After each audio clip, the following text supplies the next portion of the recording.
Good morning, and thank you for joining me on another stream. It's a lovely Saturday morning. I think there's going to be rain later, so all good. Humidity is high, but the temperature is just as high, so we're going to enjoy the day as long as it lasts. Currently in the simulator, though, we are in Dublin, and it looks kind of neat, but it's cold.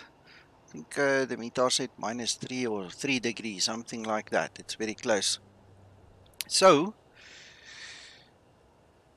I'm going to quickly redo a flight I did a long time ago, and the reason is partly for training and also partly for testing. One of the things I'm going to add in to the standard instrument departure is just a small waypoint.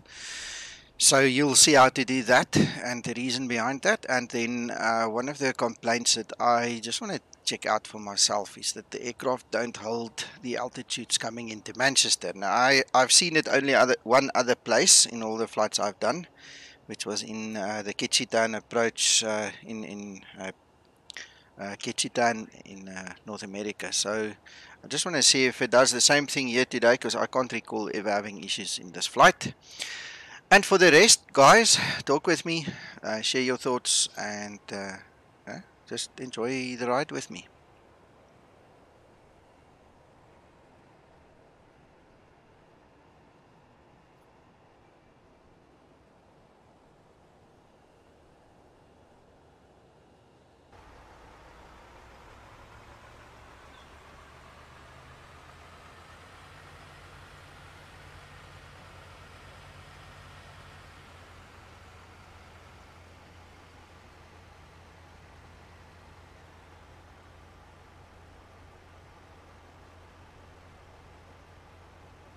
Now I'm just going to let it orbit half a turn so we can see if those cargo doors open or not. Then I'll open them manually if I need to, and then we'll get inside and get going.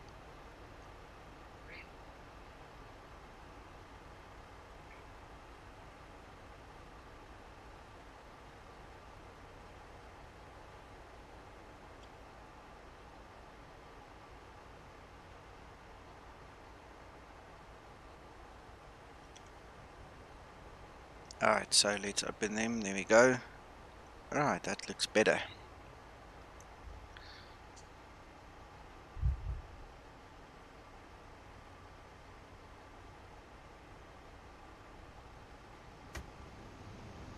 Let me turn my screen a little bit and show you what I'm up to. So that's my load sheet, 17.9 on payload.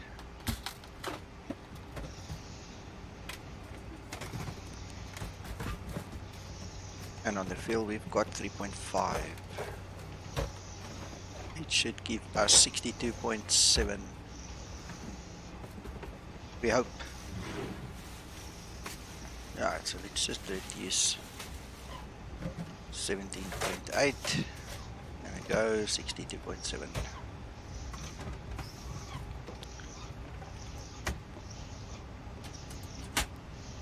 Right, done. Connect the GPU, chalks are up. We can actually pre-plan already, so we don't waste time. And let's do this pre-planning of better pushback. Ground to cockpit, plan acknowledged. Call me through the menu when you are ready. Battery on, ground power on, and electrical hydraulics on for our brakes and ground handling. Then we can initiate our IRS alignment, 7 minutes. Ooh, 9 minutes. Okay.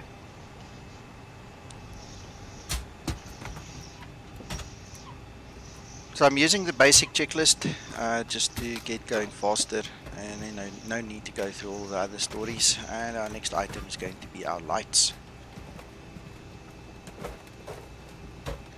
We're flying real time, so it's just before 8 AM in Dublin.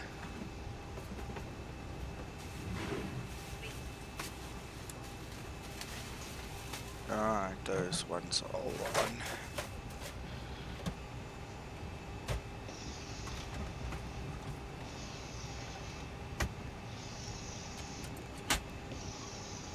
While we are here, I'm going to set up the Manchester arrival quickly and the ILS frequencies. It's a very short flight, so we don't expect a great change in the wind there. And if it does, then we'll compensate.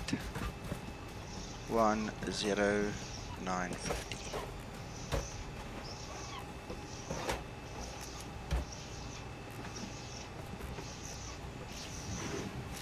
One 0950232.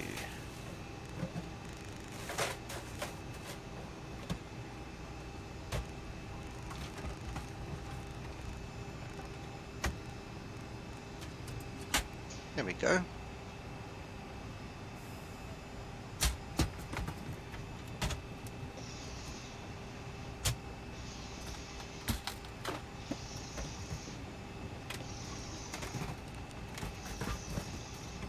Right, so we have gear down, flaps up, speed brake up, idle cut off. Yeah, about thrust levers in idle.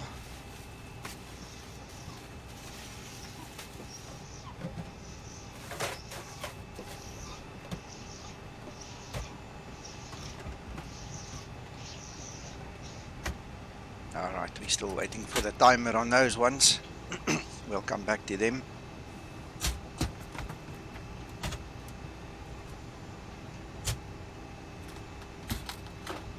I think the timer should be 4 minutes in that region.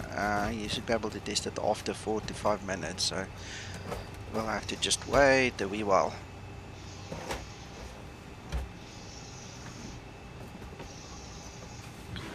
While we're doing that, we can do some other tests. Slide slow.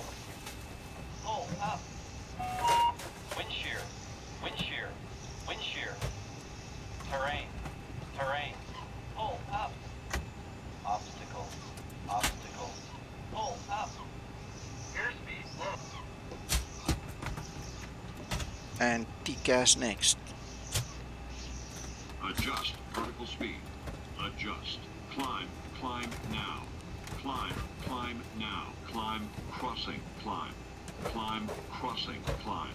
Climb. Climb. Clear of conflict. Descend. Descend. Descend. Crossing. Descend.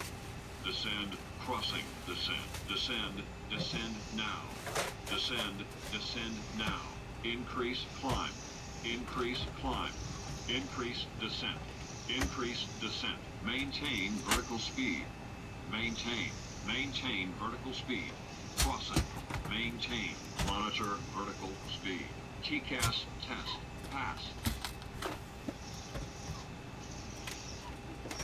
As a matter of interest, I'm using the live traffic plugin. I updated that in the week, so any traffic that we see today will be from live traffic. I'm just not sure if I still have AI traffic enabled. Let's have a look. See, yeah, let's edit that one and also make that a Skyhawk. We don't want clashes with our F mod, so that's fixed. Apply.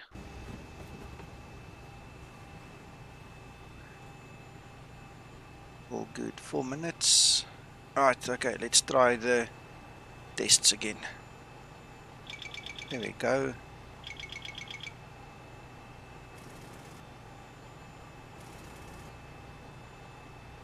Alright, and our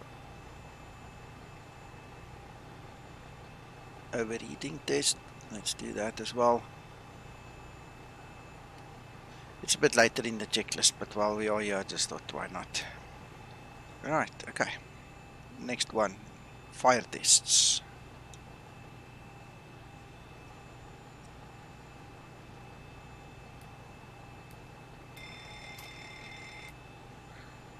Extinguisher bottles.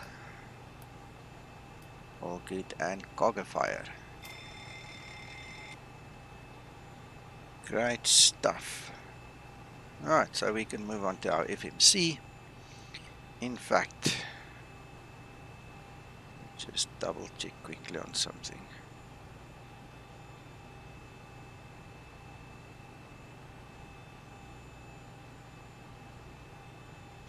Alright, yeah, I'm still within my checklist. I do these things so automatically. I tend to run away from the checklist. So there we go. FMC. position EIDW GPSL, and that's our position EGCC.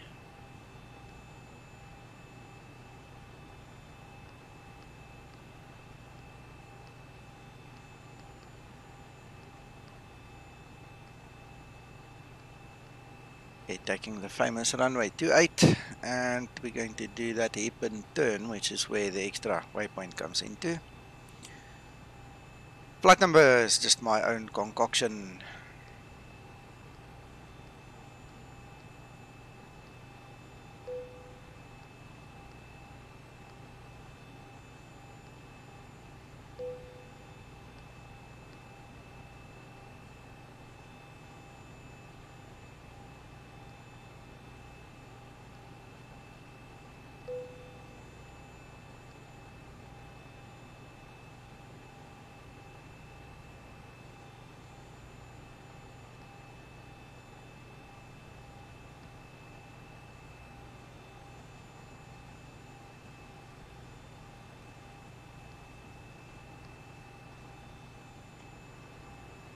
Right, now we need to wait to see our legs on the Indy, and so we can verify everything is okay. So we've got 1 minute left, not a big deal. Let's have a look, see. Ugh, I hate it when X-Plane throws away my livery when I change the AI. Oh well, now we're flying in a vanilla aircraft.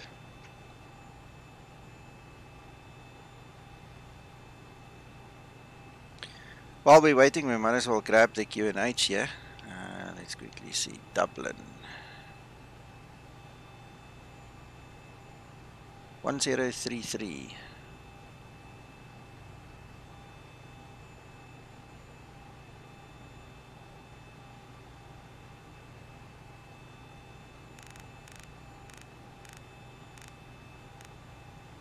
I've just taken it off the VATSIM weather, so we might have to update that soon. We'll see if there's a difference between VATSIM and NOAA weather. So it can be up to 15 to 30 minutes difference, guys. So we'll see now. We'll see. Alright. Before we forget the clock, let's get that going on ET, and then we'll see if there's movement. Otherwise, just restart as well. I'm just curious to see what it's going to do. Right, now we can check our legs page. Alright, so this is where the fun begins. It is impossible for the Zibo to fly an angle like that. Completely impossible. And it's not a bug, it's just impossible. I mean, if I tell you to get in your car, drive 100 miles an hour and make a turn like that, you're not going to do it even at that slow speed. It's impossible. So there's a couple of ways to fix this. We can fly manual vectors on a heading mode, or we can add a little waypoint, which is what we're going to do. So I'm going to show you. We are going to look at our charts. Where are we now? Come on, Navigraph. There we go. So let me get that on the screen for you. Right, so that's the Navigraph chart. We are going to use the Delta Uniform Bravo VOR, and we're going to add a waypoint somewhere over here. Now we need to be within an 11-mile turn circle from the original point. I beg your pardon. Yeah. That is. It's from the Delta Alpha Bravo VOR. So we can't go beyond 11. So we need to find a point there. And I've played around with it a little bit, and we get the following. We're going to add Delta Uniform Bravo. We're going to use the radial 276 that we see over there. 276, and we're going to use a distance of 4 nautical miles. Now what we're going to do is we're going to click on the Delta Uniform Bravo leg point here, this waypoint. It will then insert the waypoint above. Alright, and then what we're going to do is we're going to just take away the discontinuity and execute. And there you see, now we've got a new waypoint. So what's going to happen is the Zibo should now fly the SID. Now in the previous models it did. I haven't flown this route in 34, version 34, any one of the versions of that. So I hope it does the same. We're going to test that, and that should give us what we want. Then let's step through this.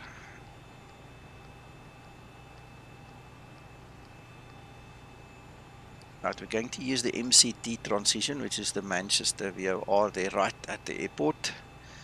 And then we're going to bug out right on our ILS in the opposite direction. We're going to hit that point, and then we should have a right turn out to come back onto the ILS. Alright. Now, one of the complaints that I saw in the week was the guy says he doesn't hold the altitude specified by the FMC. So I'm also going to just keep an eye on that. And then we'll just enjoy it as we go on. But I think the weather must have updated now. Let's quickly have a look, see if we still have the same QNH. Indeed we do. Alright, so we'll leave it at that. Okay, so I just want to step back and now read the actual legs.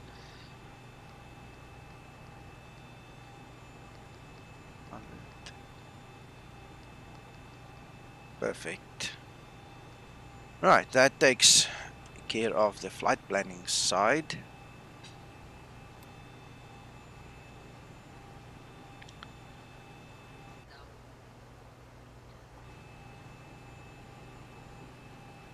Let's get the passengers to board.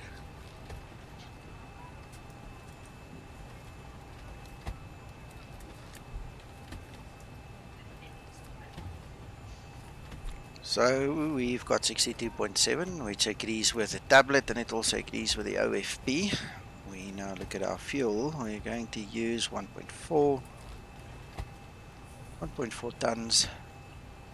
Our reserves will be 1.1 ton, and cost index will be 20 for myself as usual.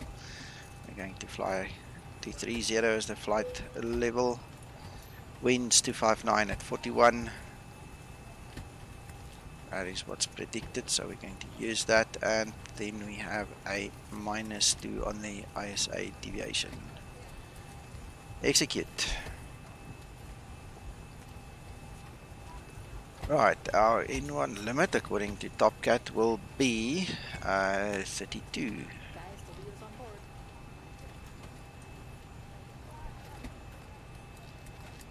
That's 32, that's fine, and then we're going to use flaps 5.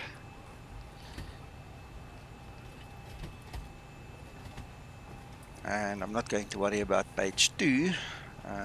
When we're doing training, we'll worry about page 2 again. So, let's do our welcome message. Ladies and gentlemen, from the flight deck, welcome aboard our flight today. We're wrapping up the final paperwork here. Should get you on your way momentarily. I want to thank you so much for your company and business. We invite you to sit back, relax, and enjoy the ride. Again, welcome aboard. Thank you, sir. Alright, next step. Yaw damper.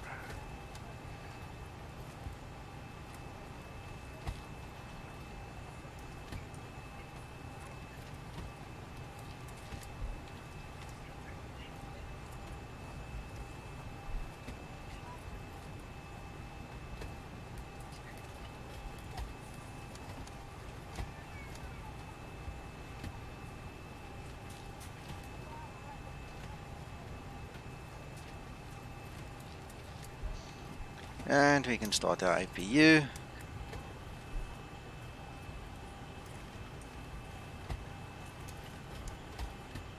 Lights on. Okay.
Right, so flight level 230, landing altitude 250, and the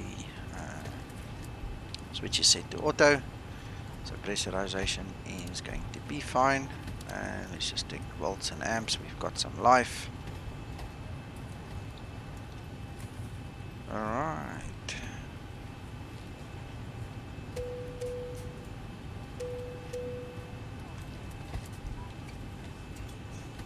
Captain Hatcher on the fasten seatbelt sign. We direct that all passengers take your seat at this time and please fasten your seatbelt. Just as a reminder, we cannot leave the gate until all carrying items are properly put away. All overhead bins are closed and all passengers are seated.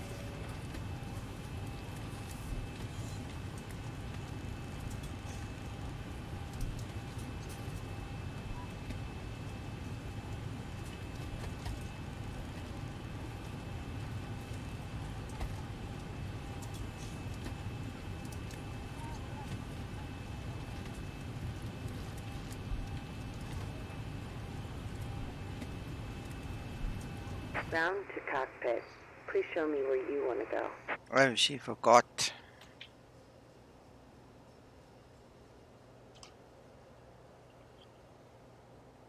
Ground to cockpit. Tow is driving up.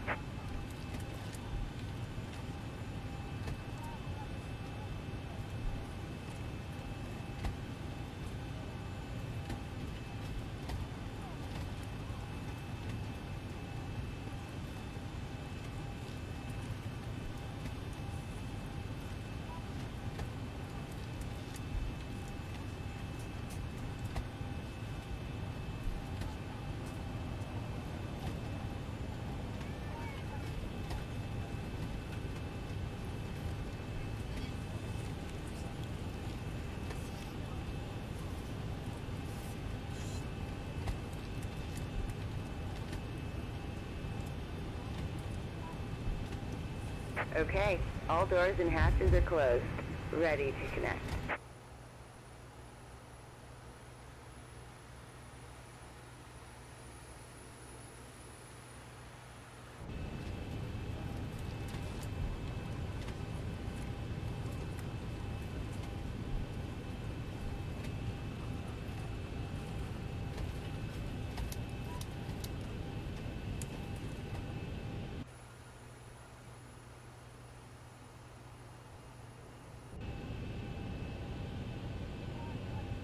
Flight attendants prepare for departure across.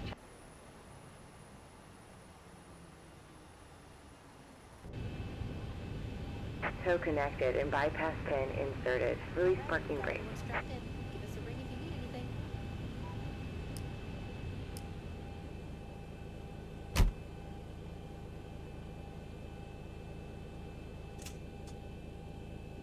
Starting pushback, and you may start engines.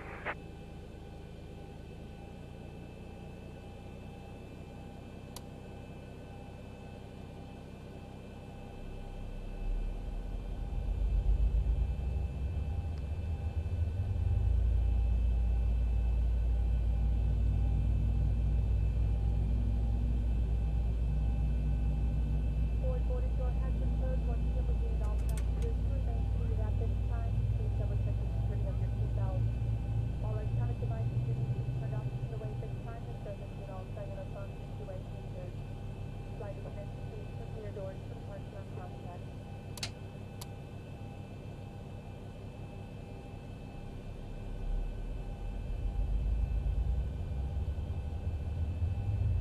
Good morning, John. Don't worry, don't worry. I see everybody's late this morning. I'm just having the show for myself right now, so you're welcome. Feel free, grab a cup of coffee and then come join me.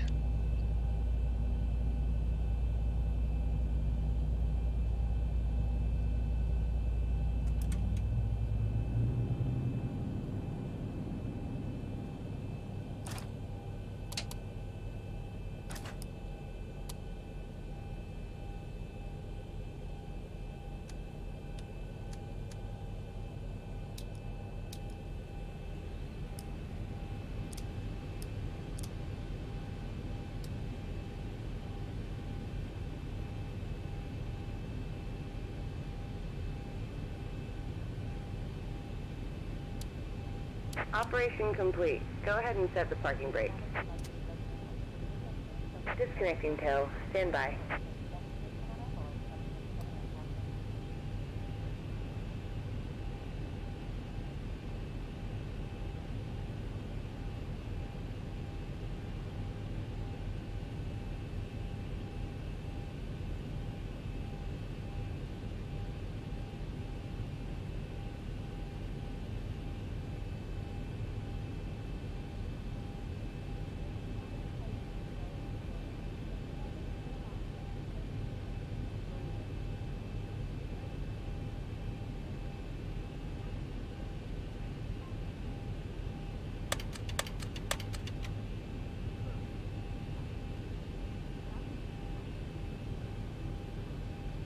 Tow is disconnected and bypass pin has been removed. Hand signal on the left. We'll see you next time and have fun up there.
Flight attendants prepare for takeoff, please.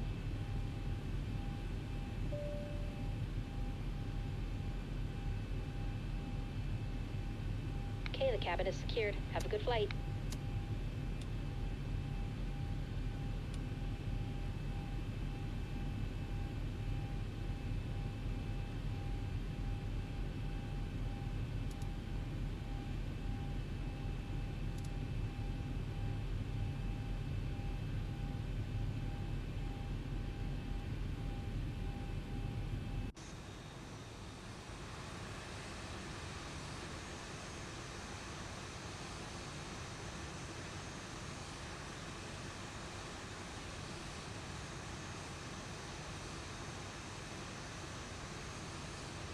Good morning, John. Good morning to you, Nick. Again, apologies. Yeah, no worries, no worries. I'm waiting for one AI to pass us by. I'm hoping it's one of those live traffic aircraft, and then once he's passed, we'll line up and go. You are live. Okay. You are live on air, by the way, just to remind you. Yeah, I did realise that. Cool.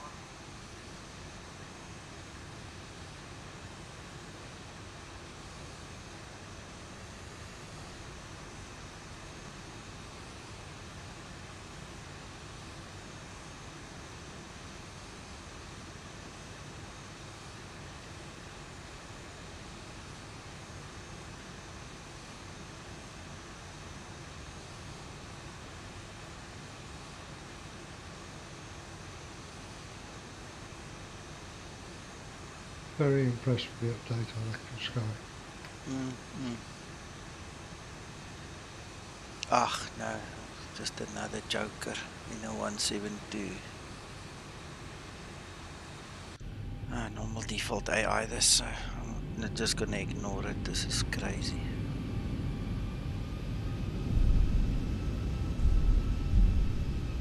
Approaching runways.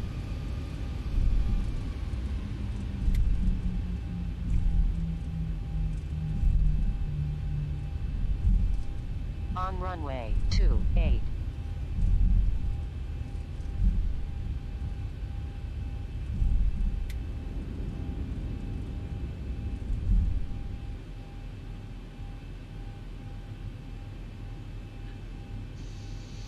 And if he doesn't move soon, I'm just gonna go straight through him. This is highly irritating.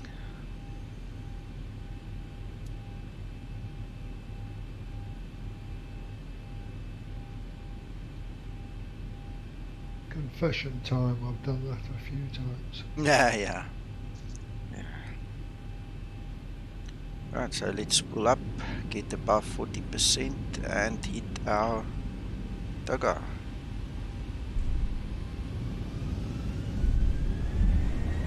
Here we go.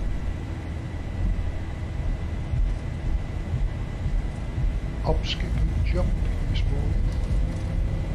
Why? 80 knots. Short flight. Oh, yeah.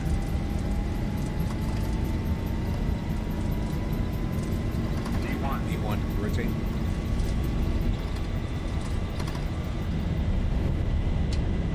Positive brake. Gear up.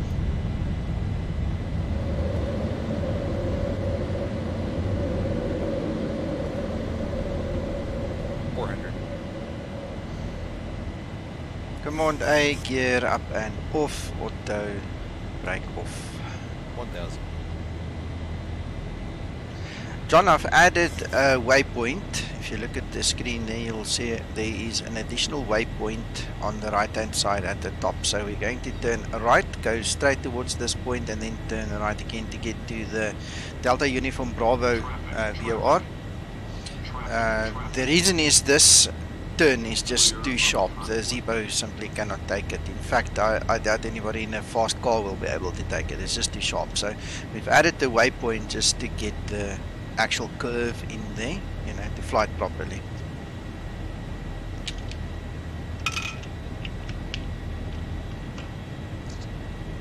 I've had that on a few sim brief flights where I've literally had to take over. Yeah, you have to. Yeah, you know, you've got to do what you've got to do. It's not a bug. It's just you've got to use common sense at some point in time. Fly the aircraft. Yeah, fly it. I saw a report on this 738 crash the other day, and the guy asked a simple question: why did the pilots not fly the aircraft? And I presume that's also going to be the Boeing defense.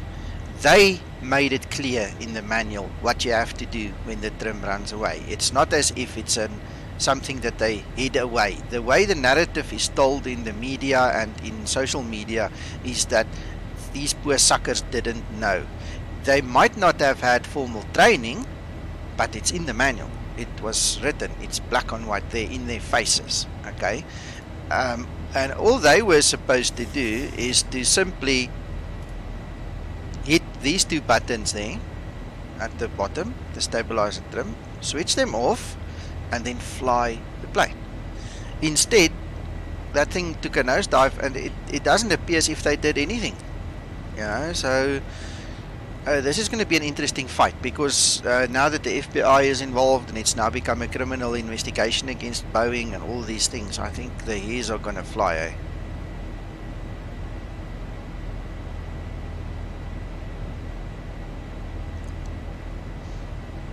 Check the Zibo, check how nice it takes that turn now. So it's coming back.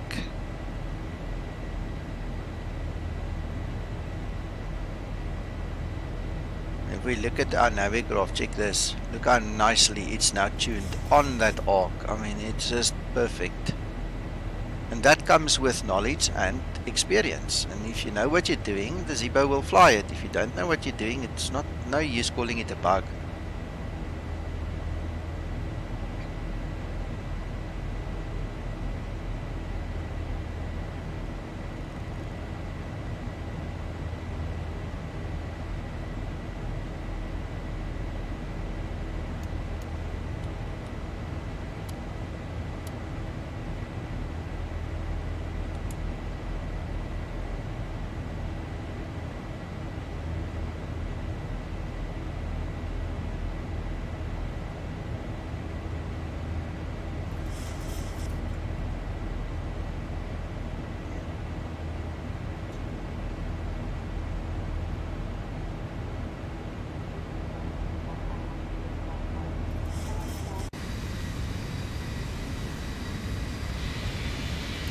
John, I don't know if you saw that I've changed my clouds to be the performance version included with Active Sky. So these are Active Sky clouds now.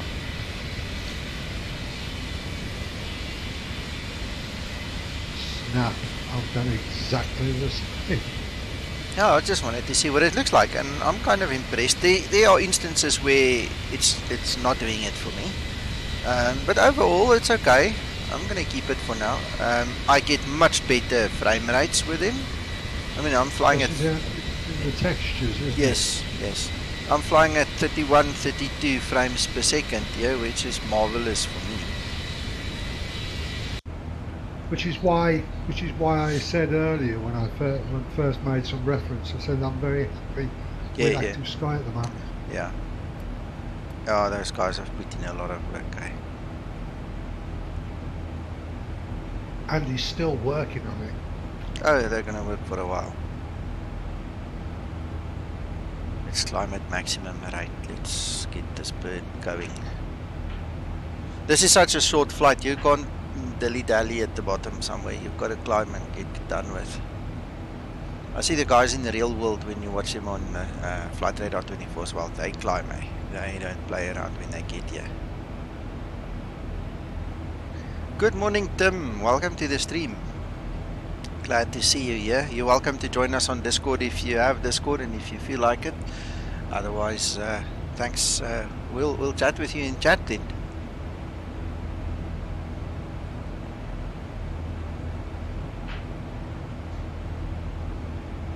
Nico, a quick question. I've looked everywhere to sort this out, and I can't. On the install for the Zibo, it tells you to select the 4K or the 2K in X-plane. Yeah. I've tried everything to figure out what that means. Look at the screen. You click on your flight configuration. That one is the 2K version, and that one, you see it says there in brackets 4K. That's the 4K version. So you just, as simple as that. Yeah. As simple as that. Thank you. Yeah, just be sure that you have a 4K screen resolution, otherwise it's pointless. It really is pointless. A lot of guys have got the B in their bonnet and they say it's so much better. I don't see a difference. I don't know, maybe my eyes are just broken, but I don't see a difference. So if you don't have 4K, what's the point? You know I've got 4K. Actually not, but thanks for telling me. Now I know.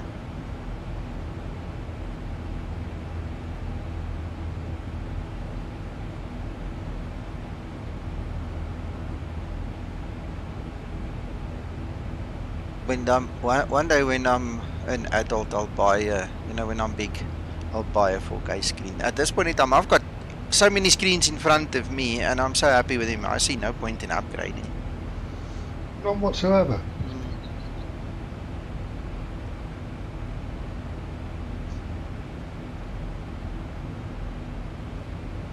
So John, one of the things I mentioned in the description of the video is a couple of guys have mentioned that the Zibo lately, and I mean they're talking about this beta of the beta version 3.4, is not holding to the altitudes when it descends here at Manchester. So I'm curious to see if mine does the same. Obviously it's a work in progress. There's no point in hooahing about it, but I just want to see what it does. That's why I chose this flight again. Personally, I've had no problems. Me neither. I had it once coming into Ketchitan, PAKT, Papa Alpha Kilo Tango. But that was like 3 versions or 4 versions ago. Nothing that I did stopped that aircraft until I just manually forced it, you know, to stop descending. And at one point in time, I had to really stop the aircraft from descending because it was going way too low in between those islands there, and some of them have peaks. So I had to make a plan, but that was the one and only time I've had issues. By the way, if you go into my private hangar, my OneDrive, John, look for the Active Sky folder. I've made quite a few changes in the Active Sky options, and I must say it's kind of nice. Twixter gave me some of the hints, you know, what to do and what not to do.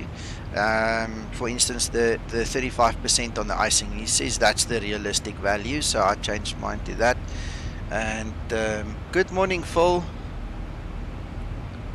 100% buddy, nice to have you here. Look, if there isn't any load shedding from Eskom, then we will have power, and then it will always be 800 Zulu on a Saturday. Otherwise I'll catch up later in the afternoon, and if everything goes well, I'd love to do a second flight this afternoon. But if you are subscribed, you should get some notification, or you need to ring the bell or something. But well, whatever the case might be, thank you for being here. Thanks for dropping in.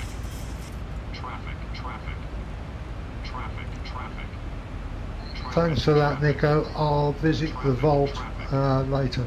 Yeah, go grab it. There's a couple of settings I've tweaked.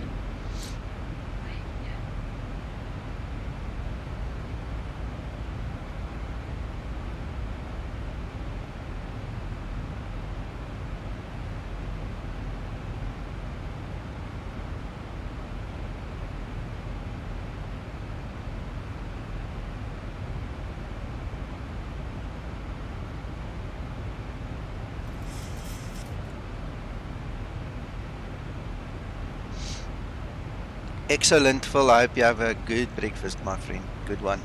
Flavio, good morning.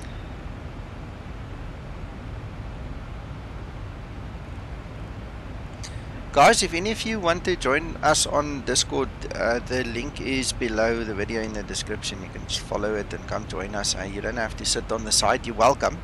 Whichever way you choose, it's not a problem. But if you want to chat, you're welcome.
Good morning, Steve. The nav radio is active.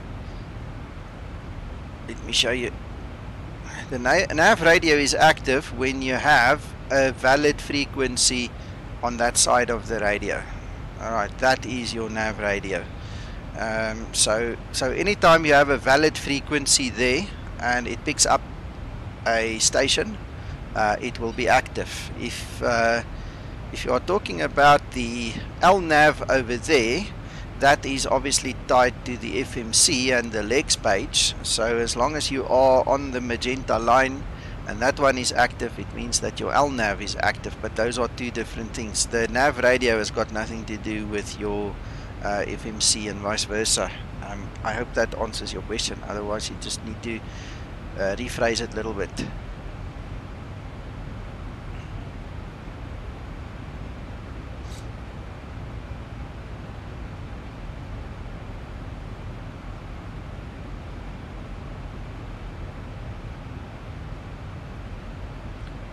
This is UTC time on the clock, Benny. If you press this button over there, it takes you to local time. We are at Greenwich Mean Time, so the local time and UTC time are exactly the same. What we have at the bottom, that's our ET.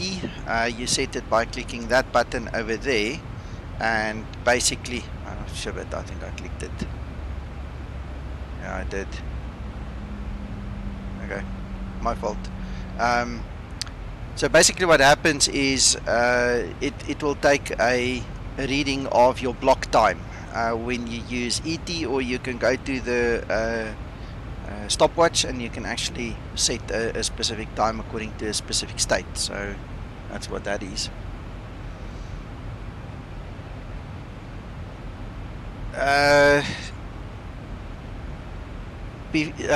Sorry, Steve, before I say yes or no, you need to qualify which buttons you're talking about. If we are talking about this console over here, every button matters, but they each have a function that's related to a specific condition. If the condition is met, or it needs to be met with a button on and off, then you need to have them on. I don't touch these buttons over here. That's not important for me on the radio stacks, you know, to switch between these guys. But that obviously has a condition where it needs to be active, and the same goes for our MCP over there. There are conditions when these things need to be active, so you're going to have to qualify the condition to qualify whether it's useful or not, or whether it's required or not.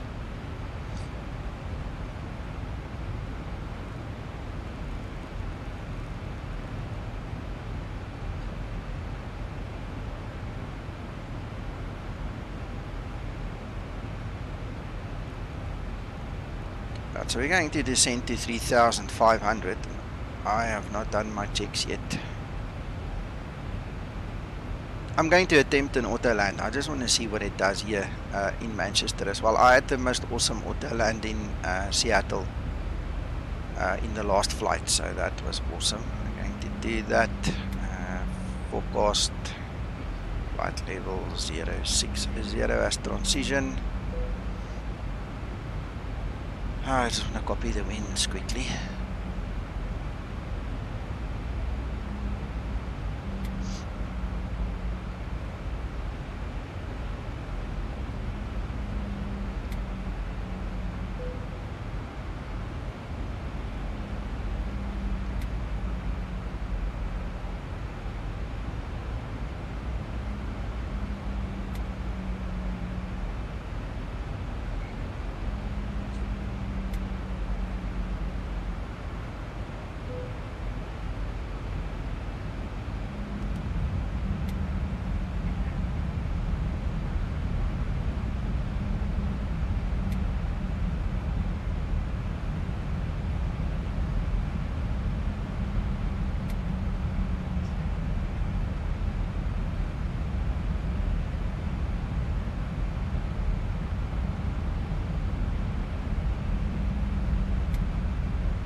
I'm just grabbing my calculator quick, just need to work out what this is.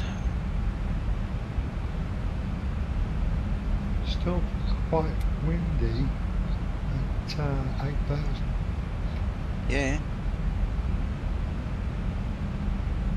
Current airport temperature is 7 degrees.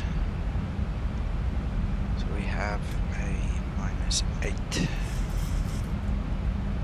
Execute. Alright, that's done.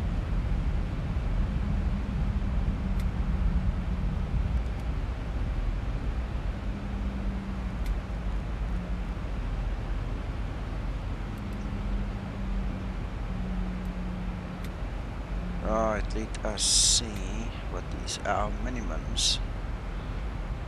Our decision height is going to be 50 feet. Come now.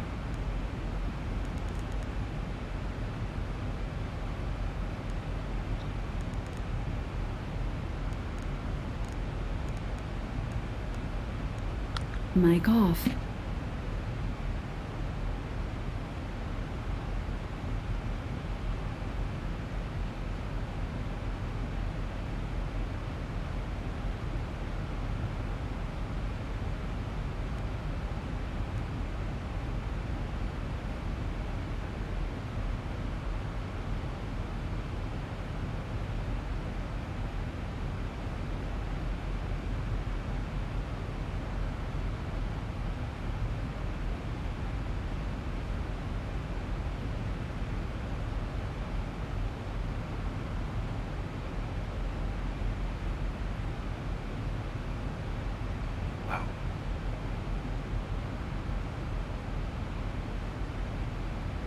Mic on. Good morning, Armand.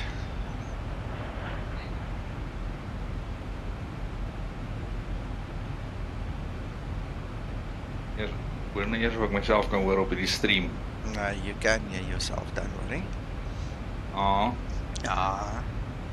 This is the live channel, so you will hear yourself.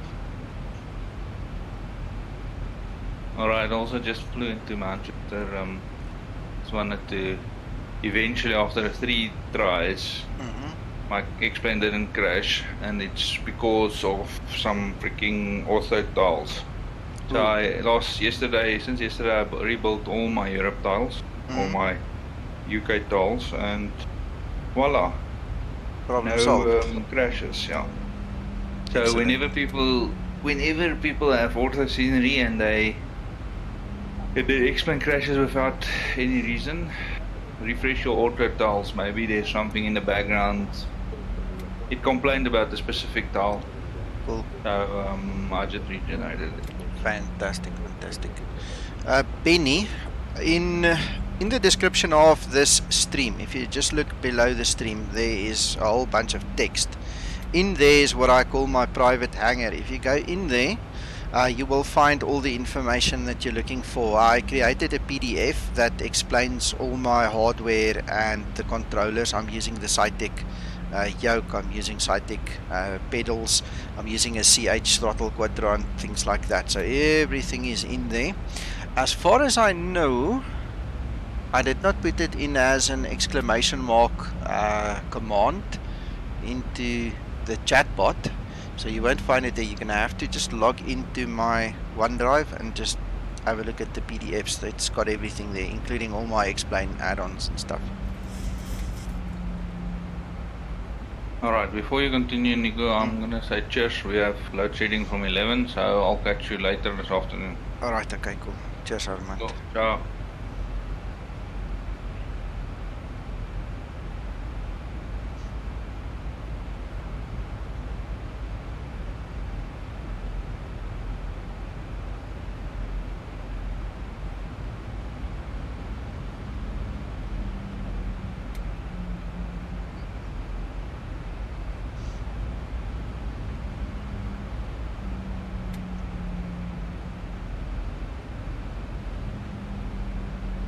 Right, so on our next turn, we're going to track that VOR onto Manchester, Mike Charlie Tango. Do the left turn and follow the opposite direction of the ILS and turn back. Let's see.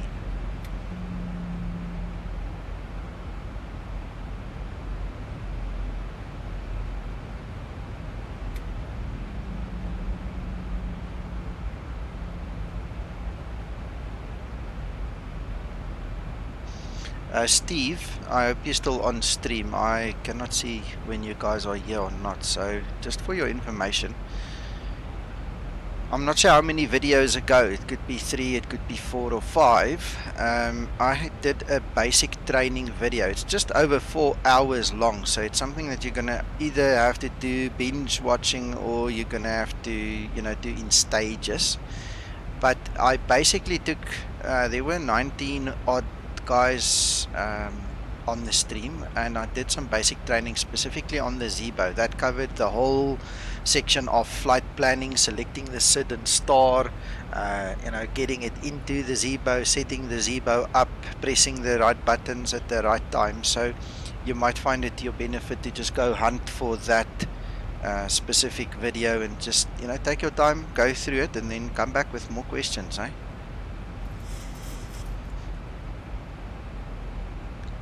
Flavio, I'm using my own ortho. I have not invested in Orbex for that kind of stuff. I do have some of the Orbex airports, but I make my own ortho.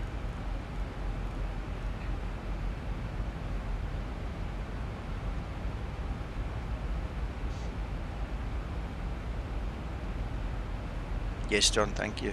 Very good.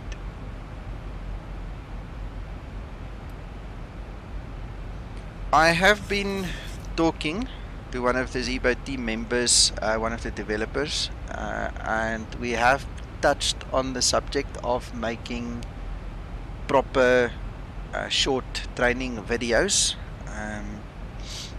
It's not happened yet, but if we can actually get the whole team effort between him and me going,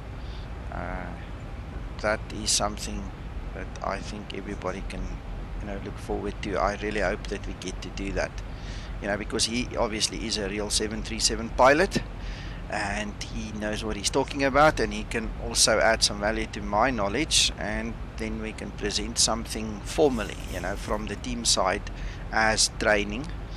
We've discussed curriculum based and outcome based training, where you'll get like, we laughed because we can't really call it Zibo certified, but you'll get some recognition to the fact that you actually went through the training and you understand what everything does, you know. So we're talking about it. I'm not sure if it's going to come and actually happen, or how long it might take before it happens, because there's a lot of stuff we work on the background. Yeah, we are so busy, it's crazy, but we'll see.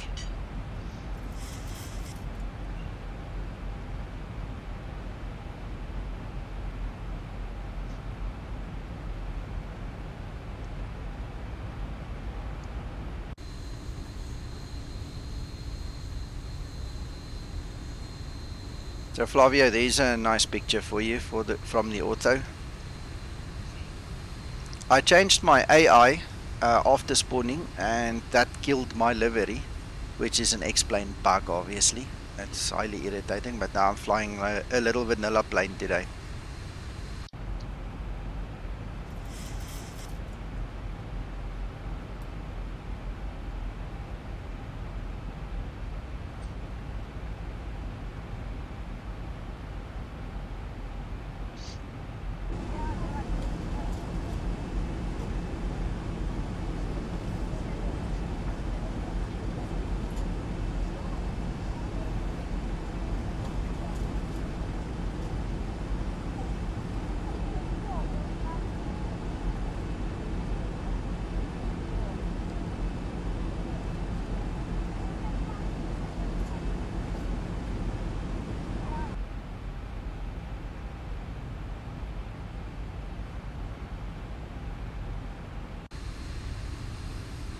And there's Manchester right below us. That is our airport and our runway.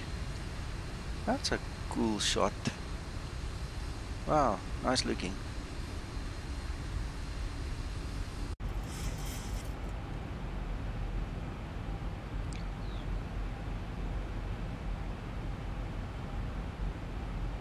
So at this point in time, if we look at our ND and we look at our actual glide path, we are spot on. There is absolutely no discrepancy. I'm going to start my tablet quickly and just look at WebFMC here.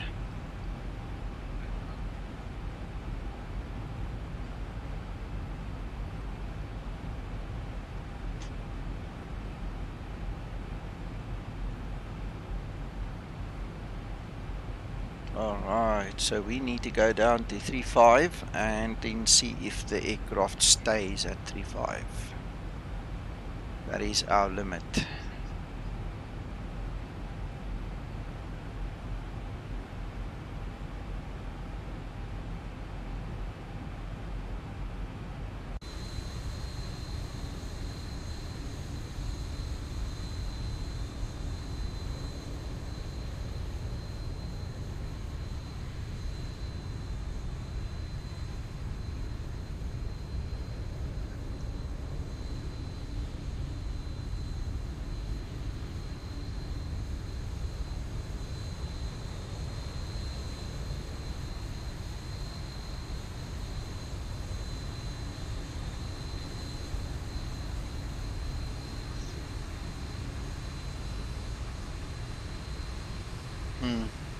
Yeah.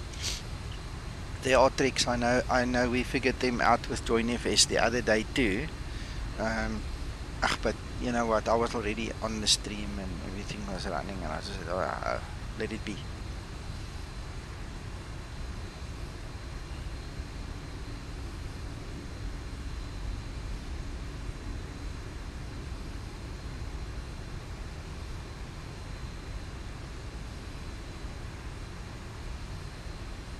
Yeah, sorry, the guys on the stream didn't hear you speak just now.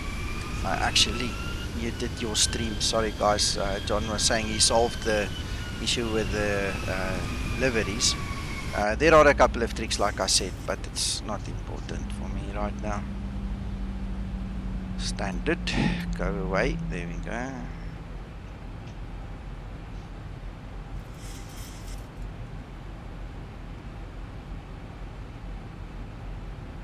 So now we're actually above the glide path. It's catching up now.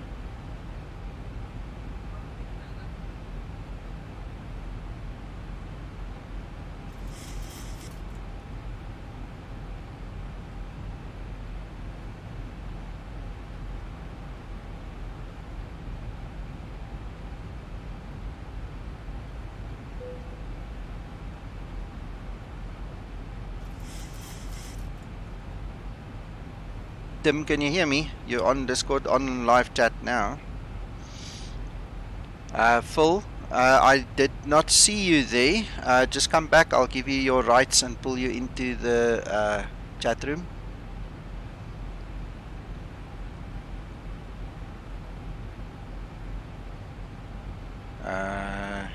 Okay, my Discord does not have that facility, so please make sure you're on the right Discord. I don't have any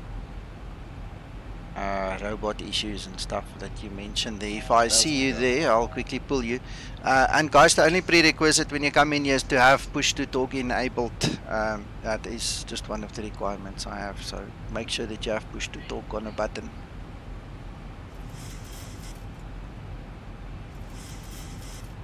Oh my goodness, that's not good news, Phil.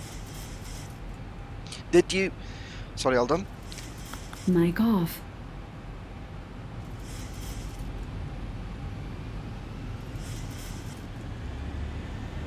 Mic on.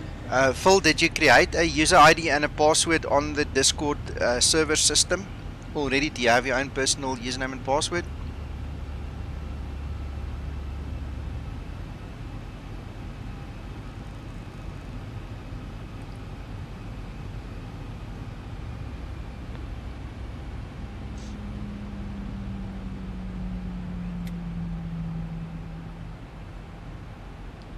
Okay, that's interesting.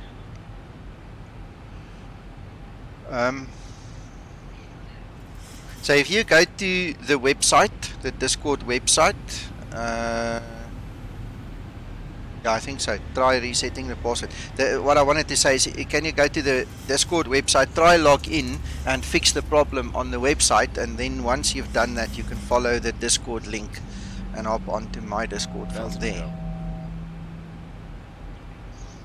In order for you to follow my Discord link, you need to be logged into your own account so that it establishes that trust relationship. You know, that we can add you with the necessary access rights and all those things.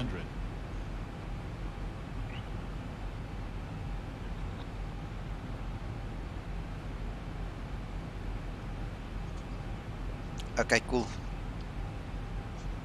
I'll be a little while longer, so you're welcome to pop in even after the stream. So, guys, anybody else interested in that, just follow suit. Alright, so we've got our localizer up, we've got the glide slope up, we are within our speeds, and I don't have any issues. We haven't even reached the 3.5. There we've got an altimeter change. That was very, very interesting. That's an active sky issue. That's interesting.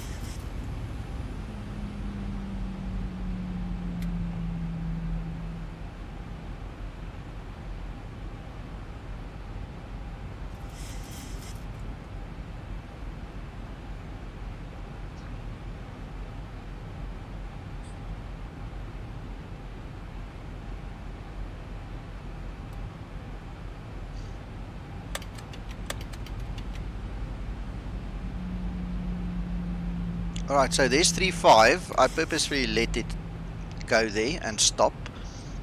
So I don't have any issues about altitude constraints not being met there. It's perfect. I'm going to enable the approach mode now because we've got a filled in magenta ball on the glide slope as well as the localizer. So there's perfectness in the air.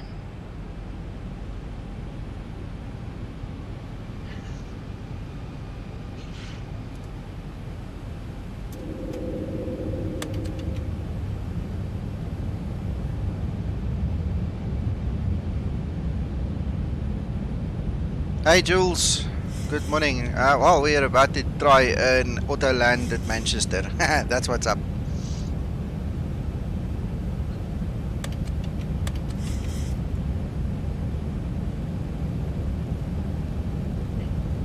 So there is VREF and then we add 5.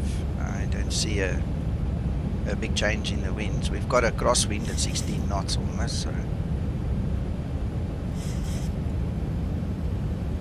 Good morning, gear download and lock. That's a cool name. Jules, it doesn't matter, my friend. You're welcome anyway. I'm glad you guys actually made it. Any and everybody that are here, thanks guys for being here. Absolutely. Better late than never. This is the money portion, you know. This is where you earn your money. So this is where we're gonna try land. I'm hoping for an auto land that works this time. If not, then I will either take control and land it or go around and do it manually anyway. So we'll see what happens now. Go around altitude is 5,000. So I must just keep an eye on that. Bradley, no worries, mate. No worries.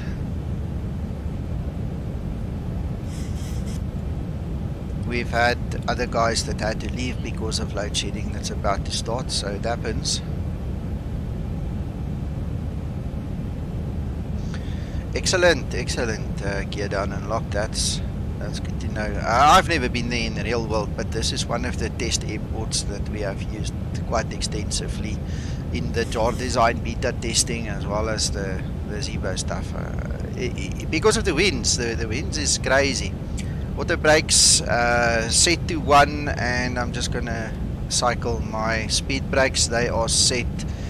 Gear down, 3 green, full flaps. We're on VREF plus 5. Everything seems to be fine. Maybe not. Let's quickly get those guys going. I've been talking too much again, so that went tata bye bye.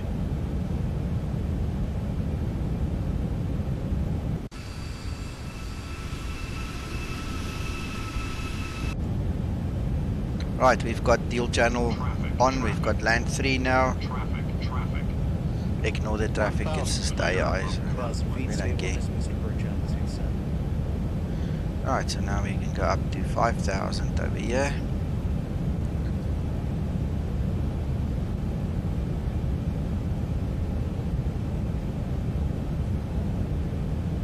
Approaching 2. Good morning, good morning.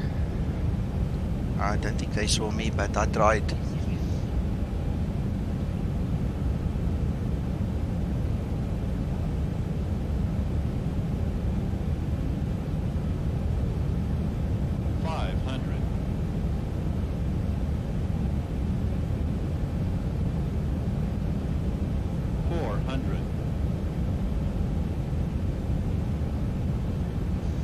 Alright, so I'm getting ready for this landing. So far so good. This is a perfect auto landing thus far. 200. Approaching minimums.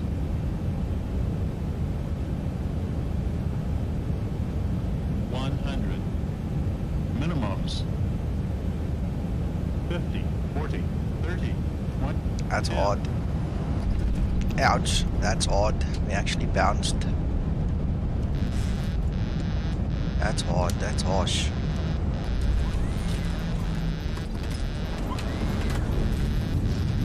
Okay, suppose you can't win them all.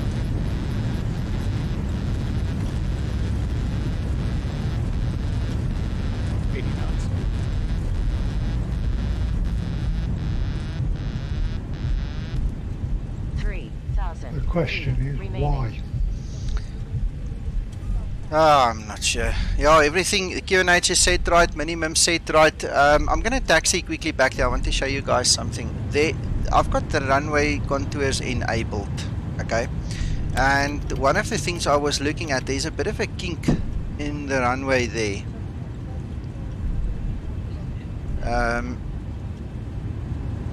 Yeah, Jules, I'm only doing the auto landing because of all the complaints, you know, so that we gather some data. The fact of the matter is the Zibo lands 70% of the auto lands very well, and then 30% in my tests it doesn't, and I don't know why.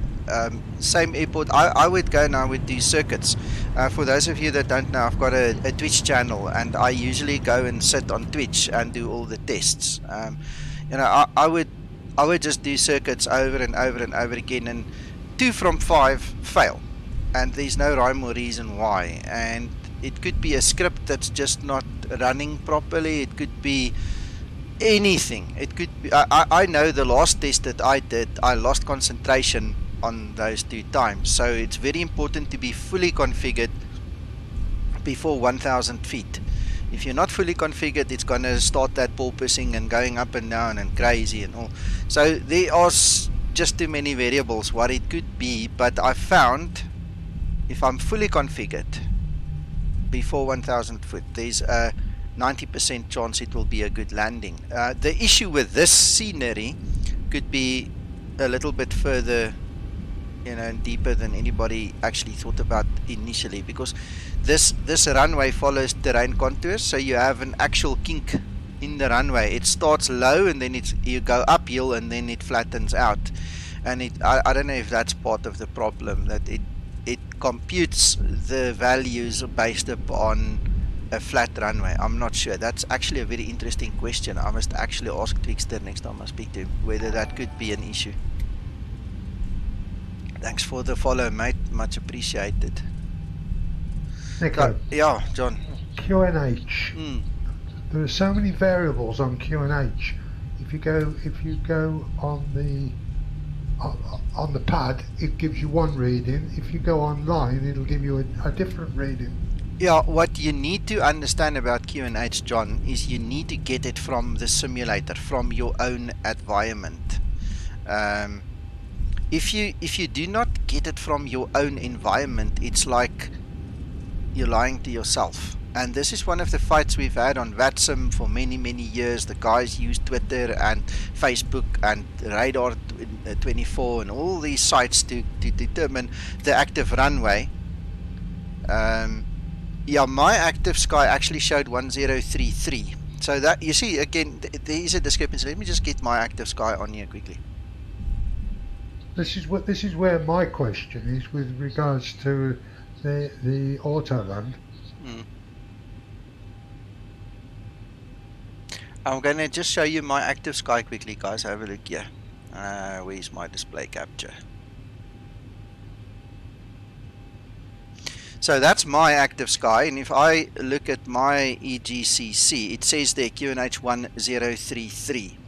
Alright, so it's very important to use your own environment's data. You can't use something external. It has to be in sim. And currently for me in the simulator, the QNH is 1033 in my world. This is my world. If I use Twitter or Windy or NOAA or any other source external to my simulator, it's as good as I'm asking what's the QNH in Miami, because it's exactly the same principle. You're breaking the principle of which one is actually active.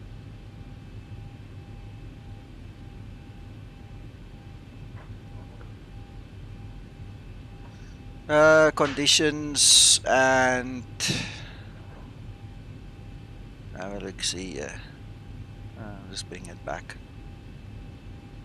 So there's the conditions, and currently you can see the current aircraft position. It says there pressures 1033. I'm gonna just do EGCC. Oh, sorry, now I'm dyslexic. EGCC. There you go. Same thing.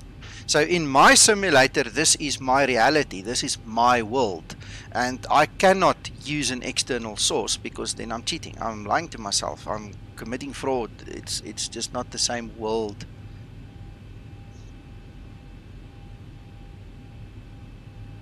But anyhow, let's go there. I think some of you saw that we went through a bit of a dip there following the terrain contours. And I had to give extra power to just get out of it. So let's just get back to that runway. Nico, before we go off subject. Yeah. So it's pointless going to the FMC and ask for your QNH. No.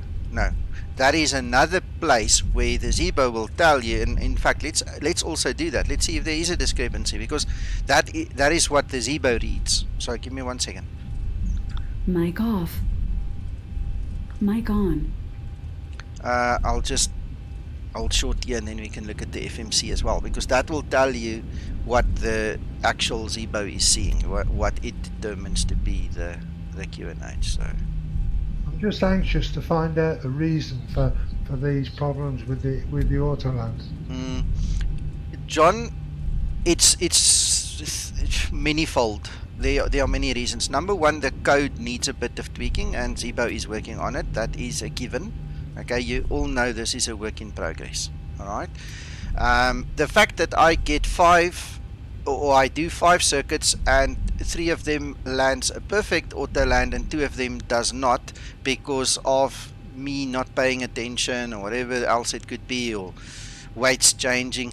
Those are things that Zibo can't help for, because it's my fault. In terms of ordinary just flying and doing it properly and then it doesn't work, that's the $1 million question. We still need to find out what that is. So give me a second, let's quickly go to the FMC here and just go EGCC send. Let's see what it says.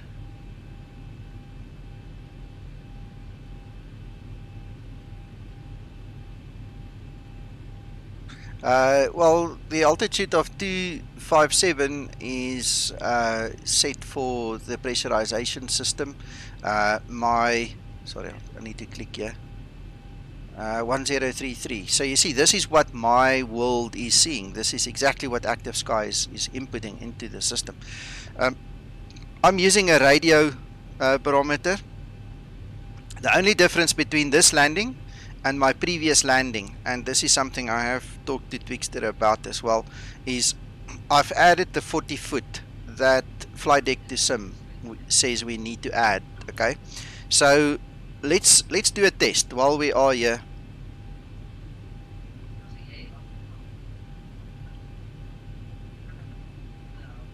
Yeah, it's close. It's very close. Very close. Let's so do this. The FMC in effect is working in tandem with Active Sky. AS. Yeah, of course. Okay, so let's do this. Right, I'm going to increase our fuel here, and we're going to make this 2.5. All right, and let's do this. We're going to go heading select. We're going to go up to 3.5. We don't want to go higher than that, so we're going to go vertical speed, and I'm gonna go 2000 over there. We've got that on. let's quickly set up our FMC index preferences so we tell the aircraft what our weights are. This is very important. You cannot fly circuits if you did not do this step, because otherwise the calculations will be incorrect. And what we do is we go to a circuit. Why don't we go do a circuit?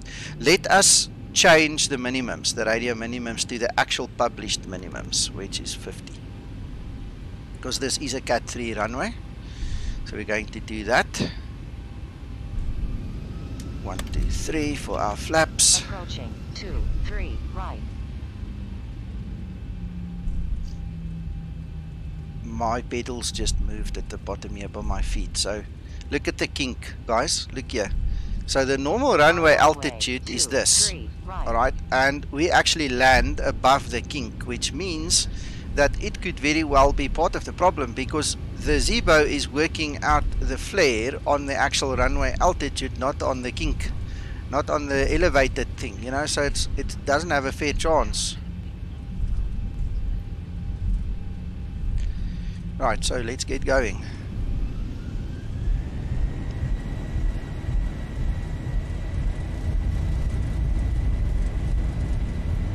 Man, this wind's pushing me. 80 knots. I'm having to hold on to my table now with my left hand so I can do everything. Oh goodness, I hate it when these things move.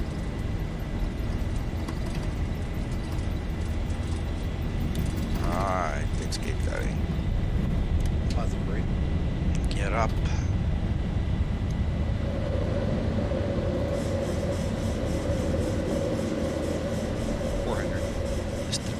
Harshly. Right, so let's get our auto throttle on and get you on. Gear up and off, and we go full speed brake. Auto brake 1. We'll arm the speed brake. We are going to do, let's go to 170 speed. Right. Going to go flaps 10.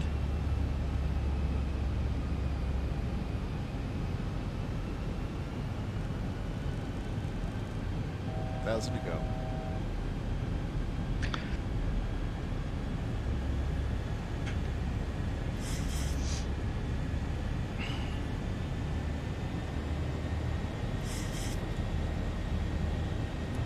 So in essence, what are we doing different on this landing? Okay, The last one? what I did was I changed the radio minimums to 50. Alright, that's the only difference. I cannot, without restarting the sim, I cannot change the runway contours. That's now a given. So if it lands hard, because now there's a difference in runway elevation and the last 50 feet that was required to actually stabilize, that could be one thing. Now this morning's flight has brought up a very interesting question, because everybody's complaining about the auto landing, but we never asked. I don't recall any one of us in the team or not asking whether you guys have got terrain contours on, because that elevation difference could be a problem. It's another variable. Yeah, that needs to be taken into account. So this is why I've changed the radio altimeter, the minimums there, to 50, which is the actual published amount. So I've taken away the extra 40. Gear down and locked. Welcome to the world of IT, my friend. Anything can happen.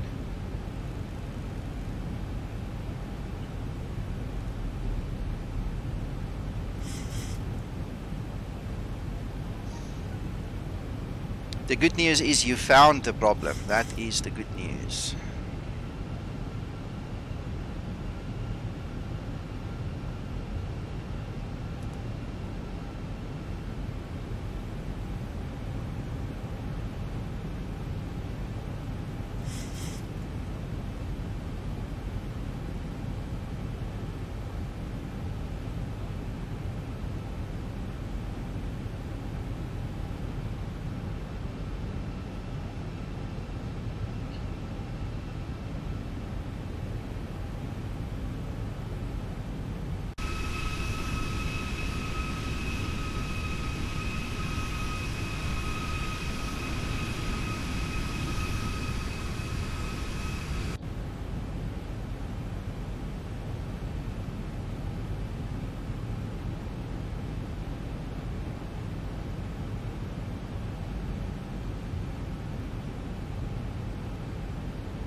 John, it will be interesting to come back later today in the next stream, okay, to actually take the runway follow terrain contours off and come back to this exact airport, exact runway, and try the auto land again.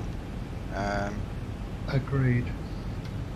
So we'll see what it does now and laugh it off for good experience if it breaks, it doesn't do it properly, and then we come back later. Simply because not everybody has got contours. Yes, yeah.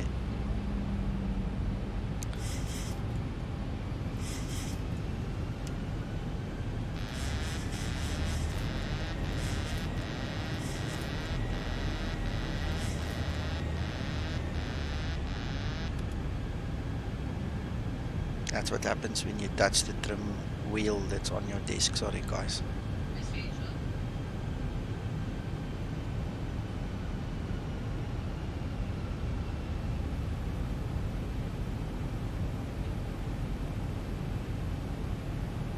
Right, so I'm back on my chart here on Navigraph, so I'll just let it go a wee while longer, turn around and come back.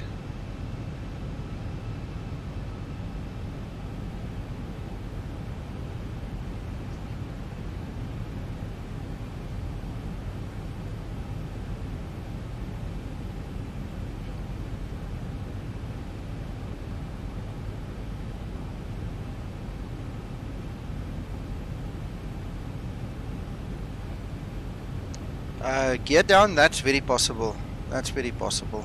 Let me actually check mine as well. I did mine a couple of days ago. Let's just see the weather control. Oh no, mine is on live weather. Okay, mine did not do it, but anything's possible. Anything's possible.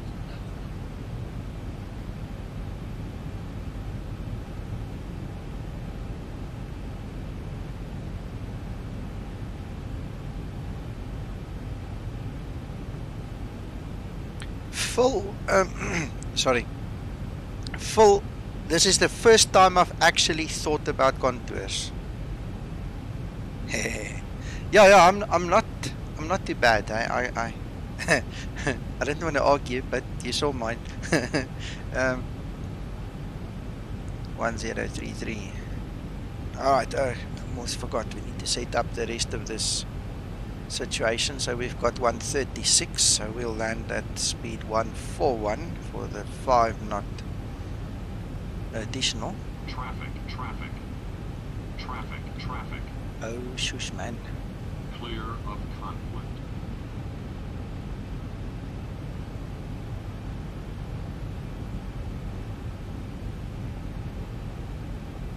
I love these hills. I've flown this Manchester many times for different VAs. I always love seeing these hills.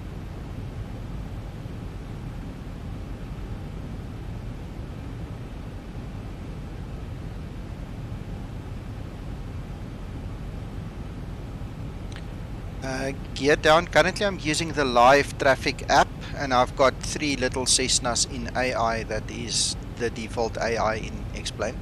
I have actually not seen any of the live traffic physically today. I hear them and I see the little update happening at the top right hand of the screen, but I haven't seen anyone.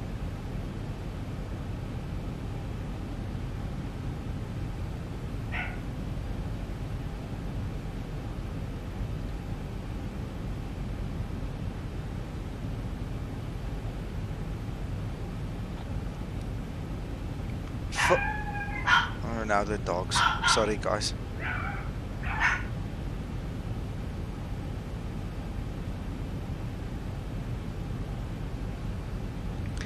Phil, are you watching on a mobile on your cell phone or something that you're only getting 144?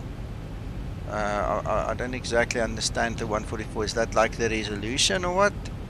Pull up, pull up, pull up. Don't worry. Right, I'm gonna turn quick.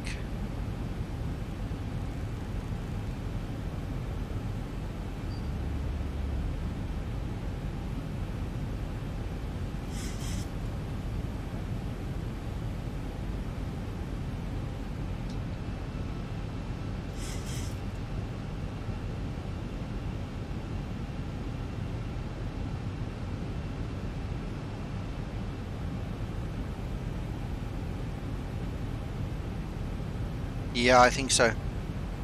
Reboot should be in order, but hang tight, we're almost on the ground and you can do that afterwards. Unless you want to do it. It's entirely up to you, sorry.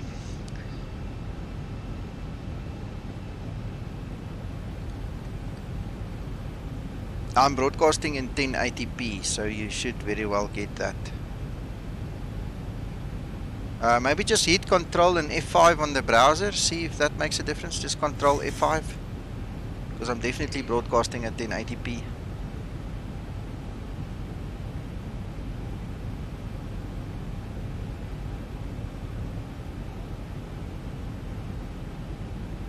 Now I've just checked, I don't have any dropped frames or anything. It's running at 48 frames per second. Okay.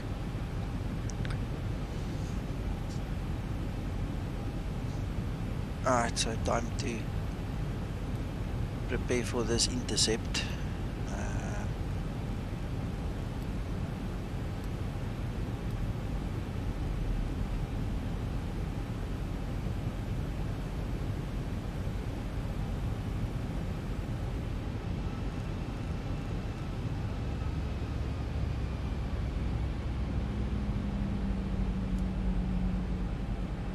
$2,500. Ah, okay.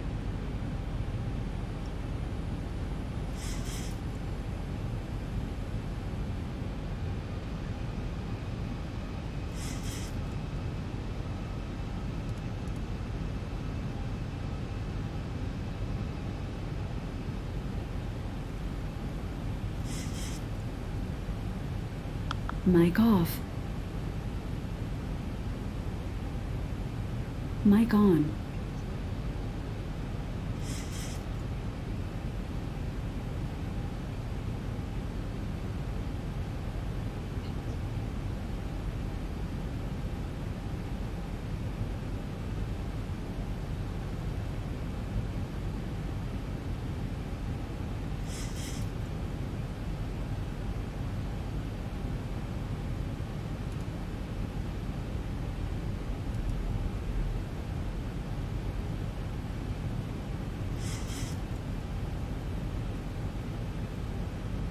Well, Phil, like I said earlier, welcome to the world of IT. If it was logical, it would have been so much easier, but it's like crazy sometimes.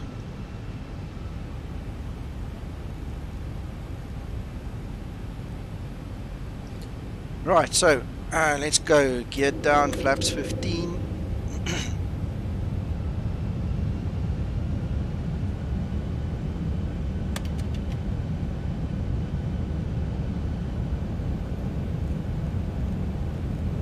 So we've got VREF plus 5 at 141.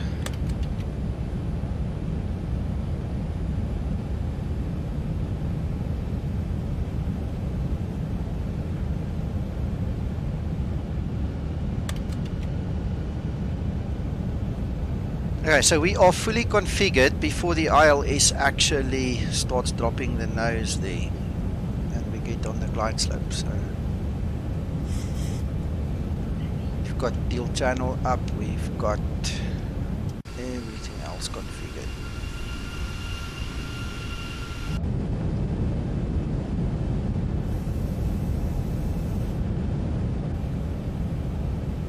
Speed brake, auto brakes, cool.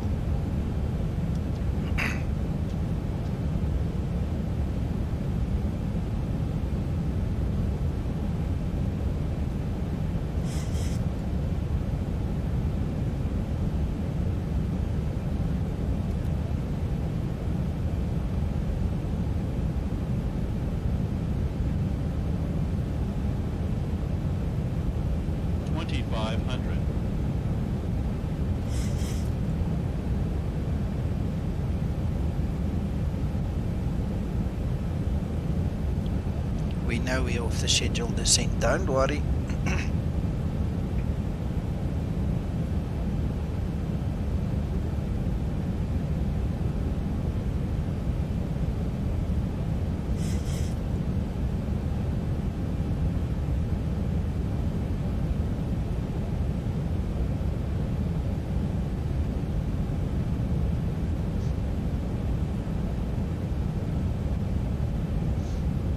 Okay, so the only difference now is we've reset the radio minimums to 50, which is the published minimums.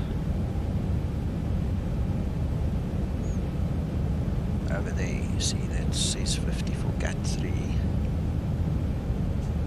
So let's see.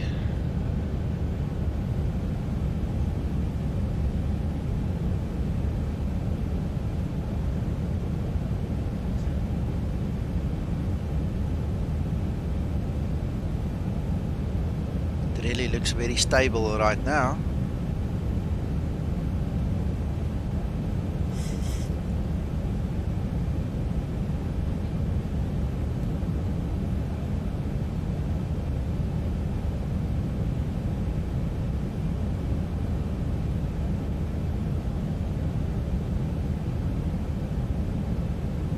Alright, land 3, roll out, flare, everything is in place.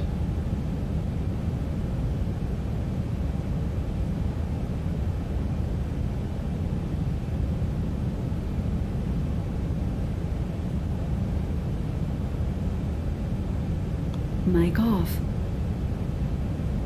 Mic on.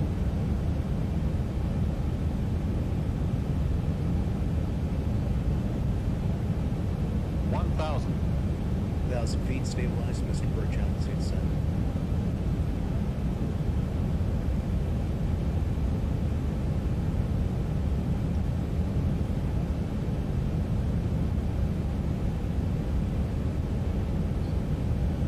Approaching 2, 3, right.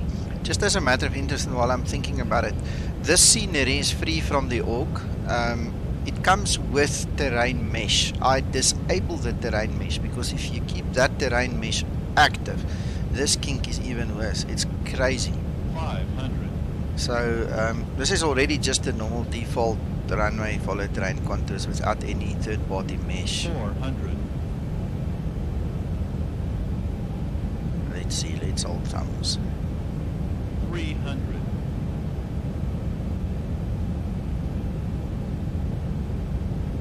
200.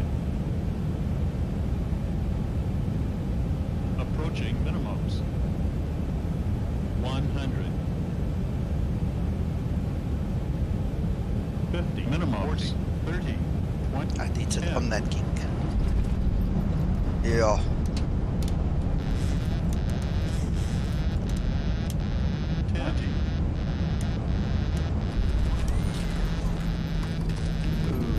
Somebody died.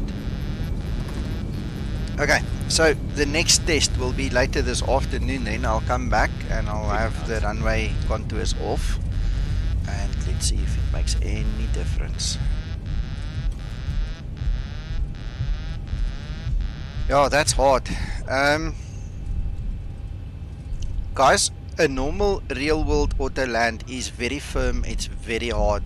It is not a kiss. Alright, we have been duped in the flight simulator world to think that it's a soft thing. It does not work that way in the real world.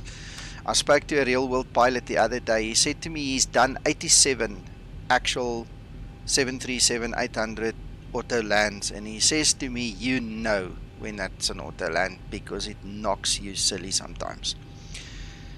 I just don't think it should be in the order of about 500 foot, because anything above 500 foot per minute is going to mean maintenance. That's going to break the aircraft. So there's a fine line between reality and expectation as well that we need to keep into mind here, that not many flight simmers are really aware of. And you know, we've had all these little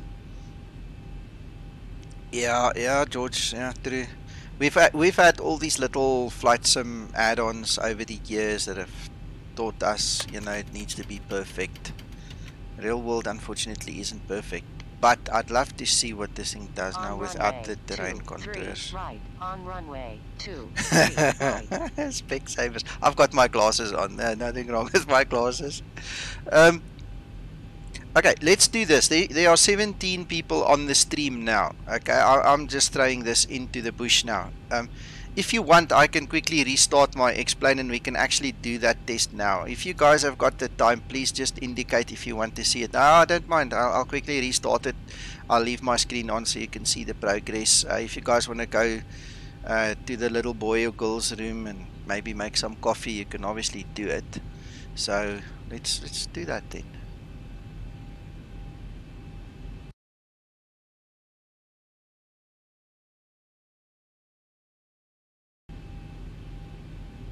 Hang on.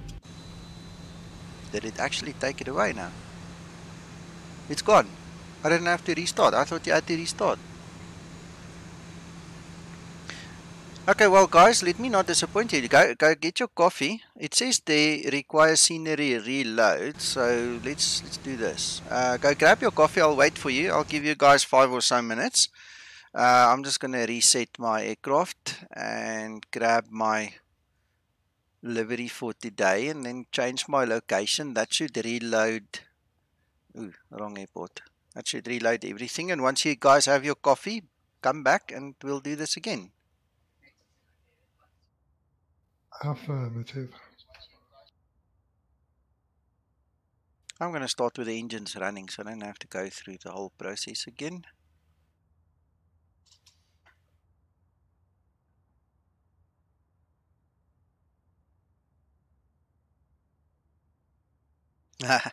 Okay, a lot of guys did not want to see that. I see we've dropped quite a few off the stream in numbers. But it's fine. It's fine. I hope they come back in 5 minutes.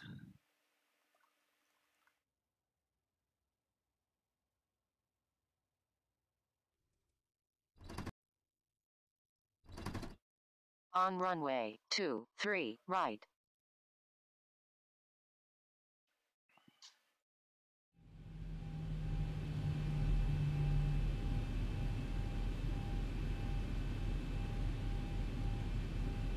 We'll increase the fuel in a sort of... the scenery did not reload. Right, now let me restart the flight simulator then.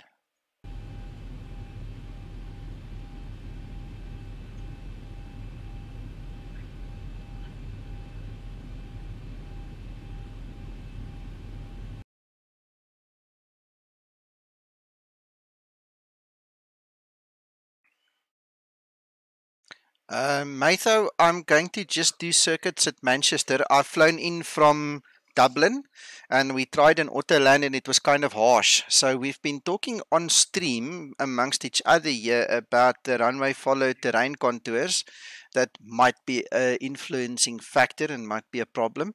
So I'm just restarting my X-plane and then we're going to do a circuit or two there again just to do a test. You know, while we've got the time and so on. So you're welcome to stick around. Later on this afternoon, I'll fly somewhere again.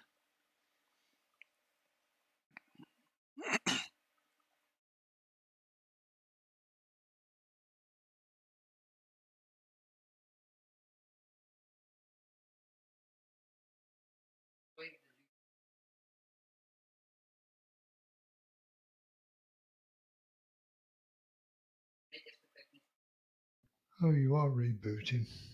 Yeah, I had to.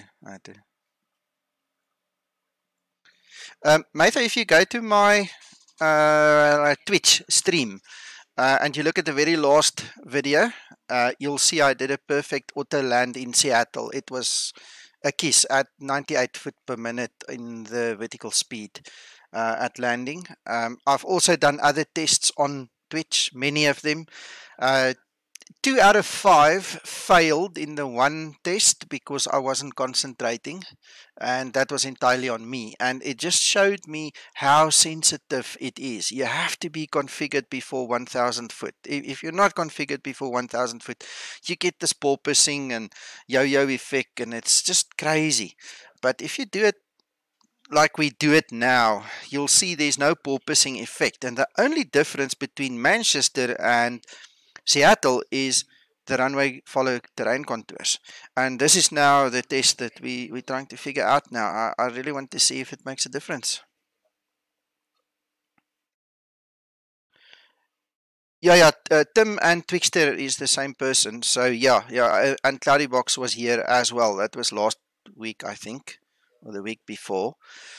We actually had the development guys on stream with me, so we were testing it, which was fun. We've been discussing this a lot behind the scenes as well, and it's interesting. I'd love to write a little manual to say, oh, this is how you do it properly, and then it works 99% of the time at least. So that's also part of the training. New flight, Manchester, runway 23, and let's go. If it turns out to be the contours, it's going to be a major problem, I would think, for Zibo. Yeah, but we need to get the word out then, guys, this is what we found. Oh, yeah, we need the answer. Yeah, mate, so, the guys were all here. So there has to be a reason why sometimes it works and sometimes it doesn't. Yeah. Well, one of the things, and I'm saying this without reserve, is a big problem in the community is ego. The guys don't want to hear that they're making a mistake. The guys don't want to accept that they have some responsibility in it. And I lost my cool with a friend of mine the other day, an actual friend, not just even a stranger. He doesn't believe some of the stuff we tell him. What do you do? What do you do? I like answers to everything. If there's a reason I'm doing something wrong, I need to know so I can correct it. Yeah, exactly.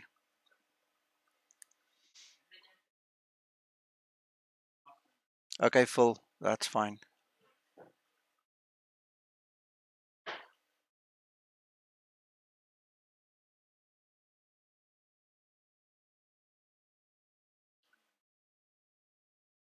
One of the things I like about the Zibo and the team and being involved with all these tests and things that we do is to see the work in progress actually progressing. It's to see the difference that's being made on a day-to-day basis.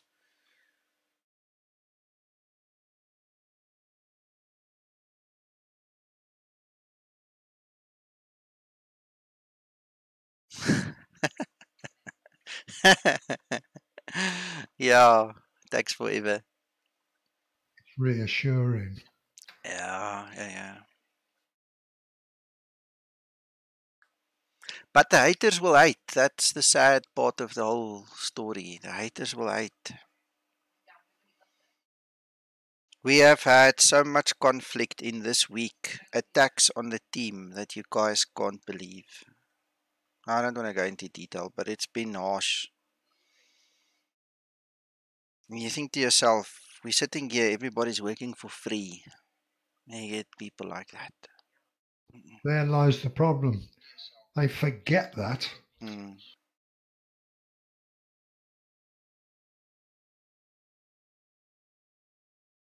mean, the Zibo cost them a fortune, didn't it? Yeah.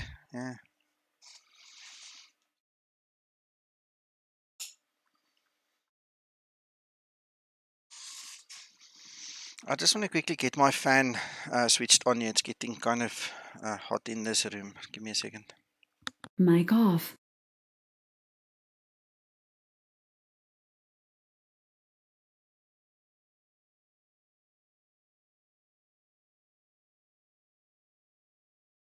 Mic on.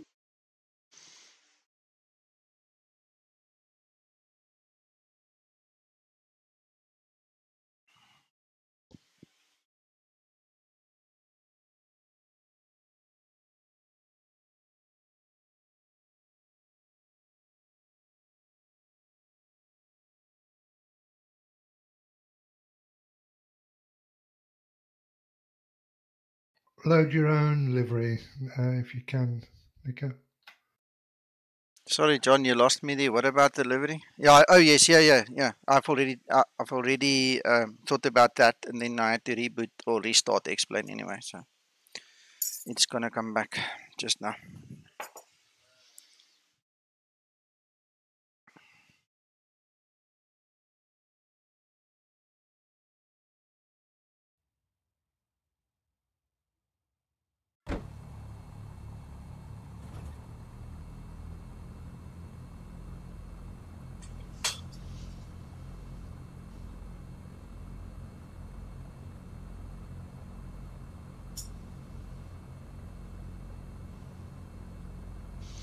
Just want to wait a second or three for everything to just reload.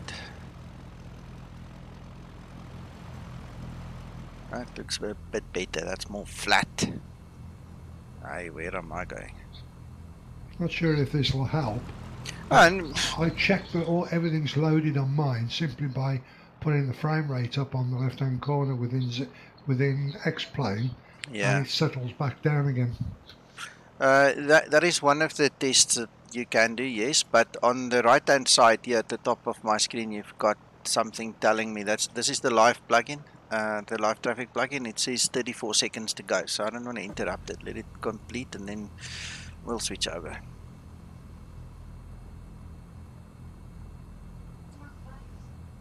It's so important though, isn't it, that everything's loaded, everything. Yeah, and settled, you know, loaded and settled. Twixter said that when they go gold on the Zibo, we won't have to do the preloading. That's what he said on my previous stream, my last YouTube stream when he was here. So we're looking forward to that one day. Alright, done. So let's grab our aircraft. We just want to get rid of this. And now the contours are turned off. Yes. Hi Annie, welcome back.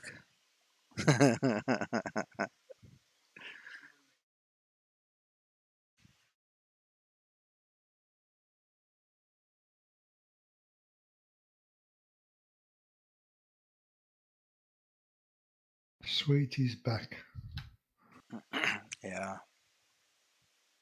One of my friends, his girlfriend used to call him Sweetie. And we heard her one day on Discord. She was in the background. And from that day on, we all called him Sweetie.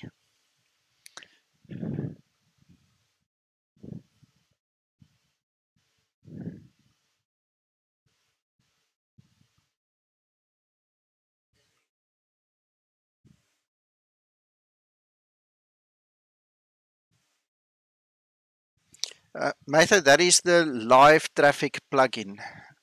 So it reads the information off Flight Radar 24 or wherever it gets it, and then it builds like an internal database somewhere that then populates the real world aircraft, the live traffic into the sim.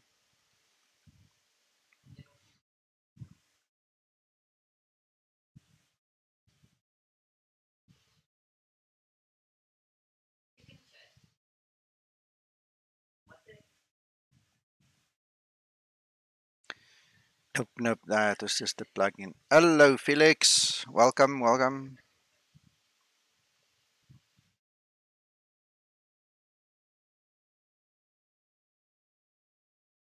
John, I tell you what, I'm gonna laugh. I'm really gonna laugh when I tell the guys to come watch the last 10 minutes of the stream if this auto land works now with terrain contours off. It's gonna be so funny. On runway 23, right, flaps. It is. Absolutely. However, poor Zibo's got some work to do if he has to take that into consideration as well. Yeah, but it won't happen immediately. That's something then for the future. I mean, there's a schedule and a what do you call it? A project plan that's worked against, you know, or on, and they're not going to stop just for something small like this. That will get worked on later then. I don't think if it is the contours, it will be small. I think it's a big job. So we said 3.5. In actual fact, let's lift that. Let's make that 3.8. Is that too much? No, man, that's way too much. We want that at 2.8. Way too much. Right, so 2.8 should be fine there. 3, right. On runway 23, right. See, that message is up there flickering again because of the new load of the flight. Okay, so we go index preferences. I have to get the gross weight correct. Let's just get the ambience correct too. Alright, so 170. In actual fact, let's just make it 160. Heading select. Vertical speed, we just want to go to 35.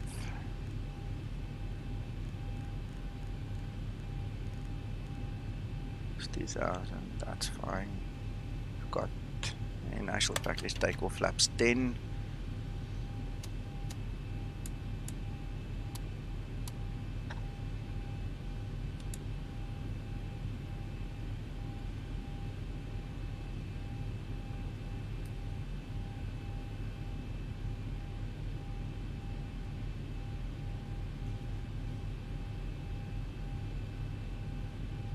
I'm assuming if this works without the contours, it will need another 2 or 3 similar landings just to confirm it.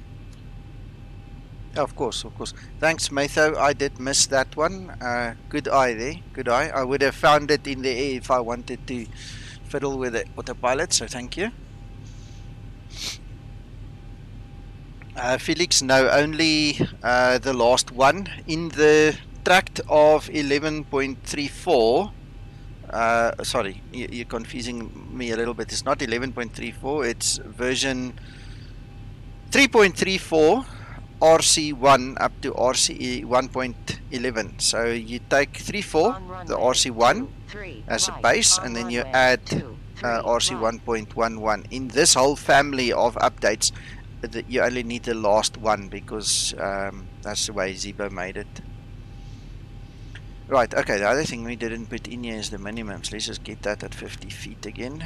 1033 on the QNH.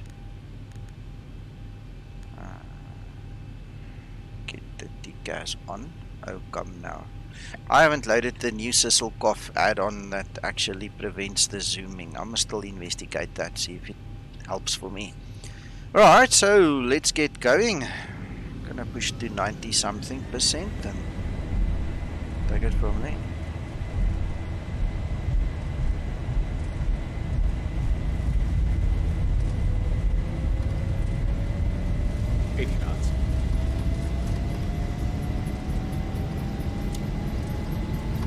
Man, this wind is really pulling me to the right now. The nose just wants to turn into that wind.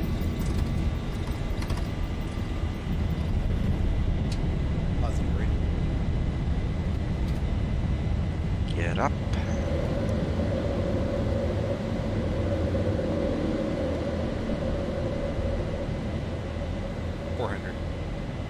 Four hundred auto throttle speed. There we go, gear down and off, and brake off. There you can slow down. 1000.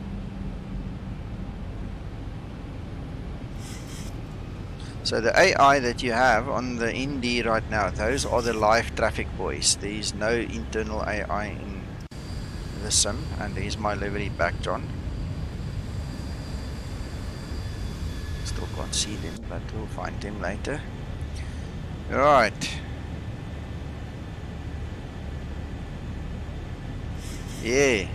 Yeah, it can be confusing nowadays.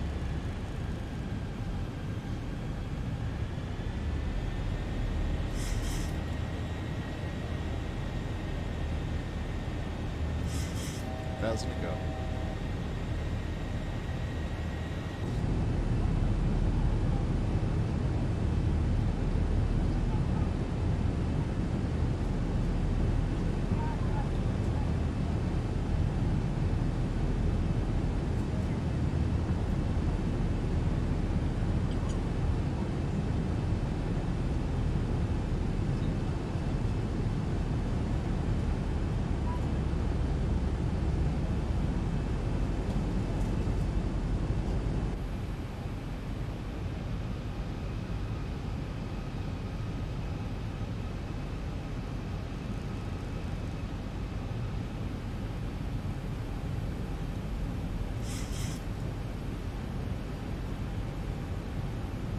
I love the autos here, it's awesome.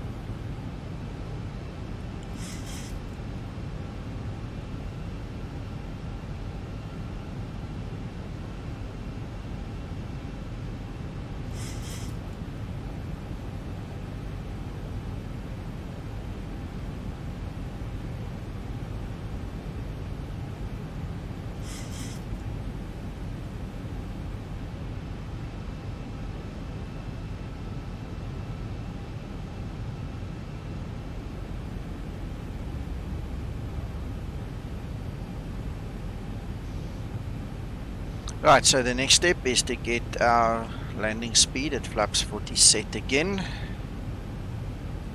Going to go for an auto brake 1, and then we just do the downwind leg, turn base and come back.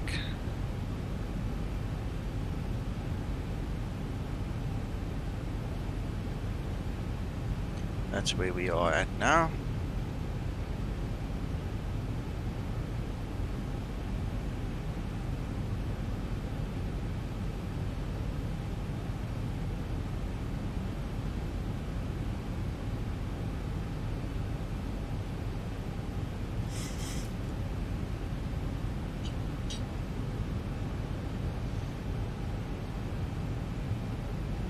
This is the one airport in my life that has always confused me with its layout.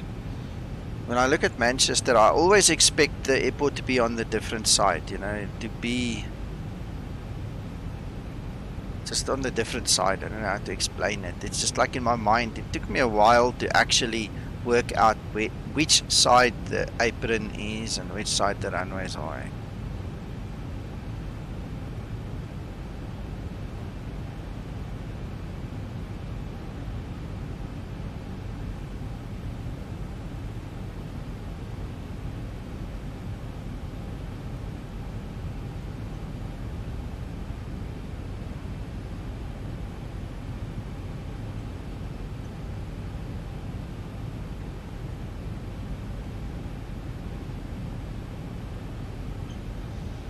Yeah, we also, it's you guys that are driving on the wrong side of the road.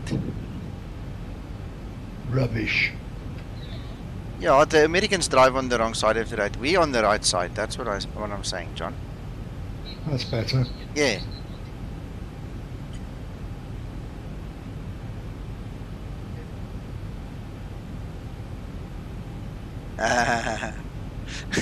It's called self-defense, mateo. Self-defense. Even though we're wrong. I'd love to know why. Calculating the facts. Yeah.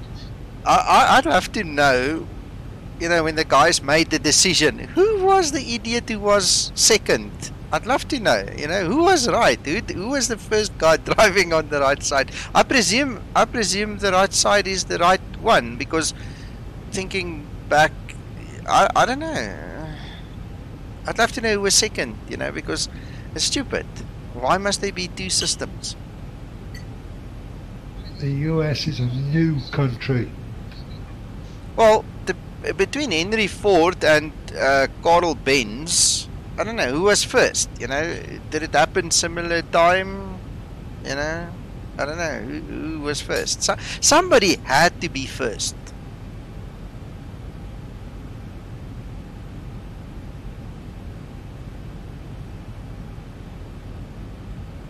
I work on seniority. I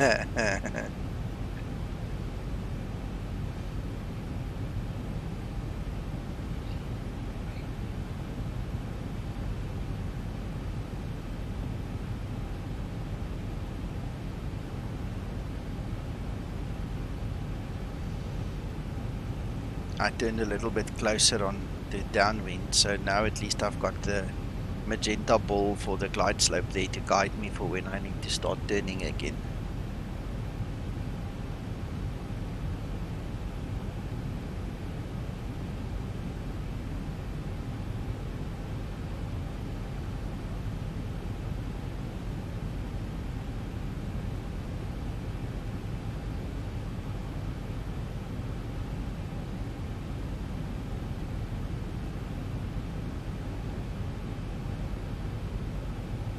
Fill all the countries that used to be part of the Commonwealth or might still be part of the Commonwealth. In other words, all British controlled colonies drive on the left hand side. And that's why we're still driving left hand side as well.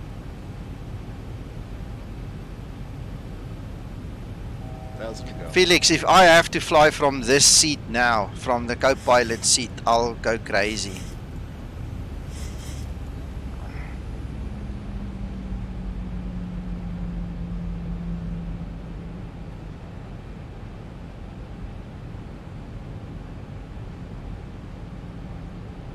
2,500.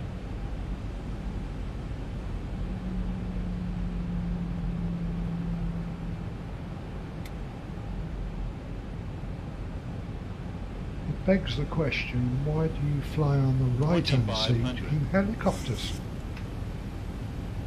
Not all of them, only the small ones. If you look at the Chinook or the Puma and the bigger ones, you know, the bigger helicopters, you also fly from the left-hand seat. It's like the MD-500 as well. You fly it from the left, then fly from the right. It's the smaller ones and the Jet Rangers, you know, Bell, those kind of guys. But the bigger the helicopters go, the more, you know, the guys fly left seat.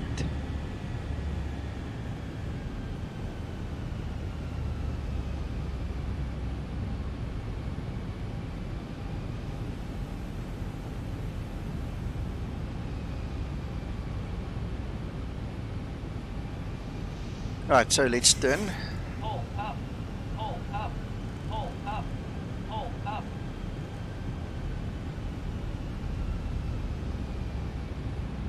Yeah, we are a bit low, eh?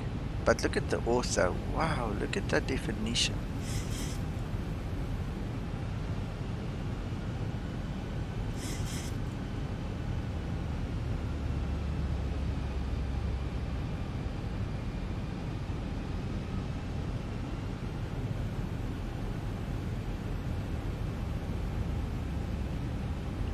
Phil, what do you mean controls? The only helicopter I've ever flown in where there were no controls on the left-hand side, and that was because the pilot to get out, was a little Robinson R22. Most helicopters have like aircraft controls both sides.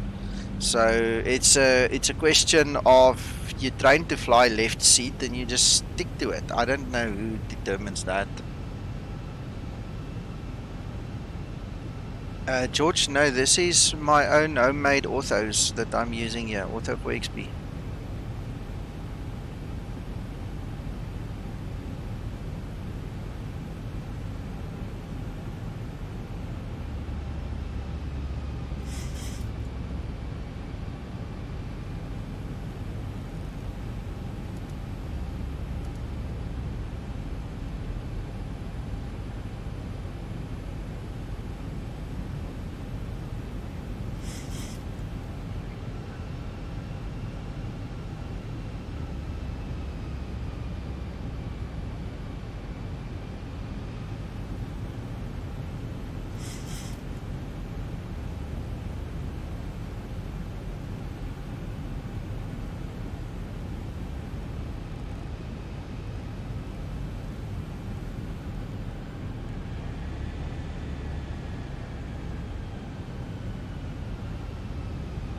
John, I agree with you.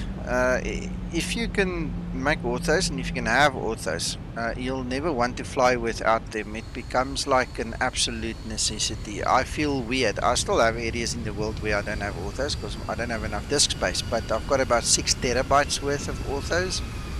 And I tell you what, when I fly in an area where there are no orthos, I know it, I feel it, I hate it. Of course, Phil, of course, that makes a difference.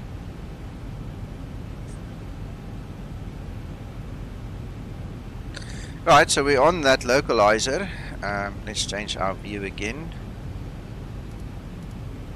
And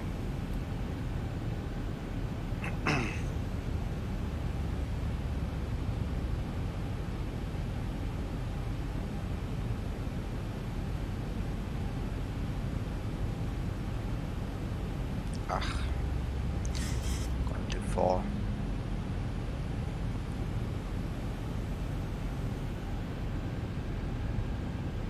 Alright, so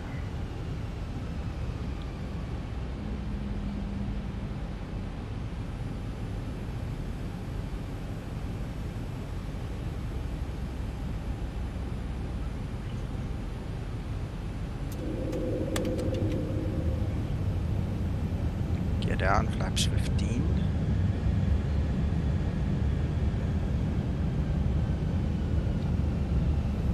$2,500. 1,000 to go. This active sky is really updating erratically. It's really annoying. Look what it does.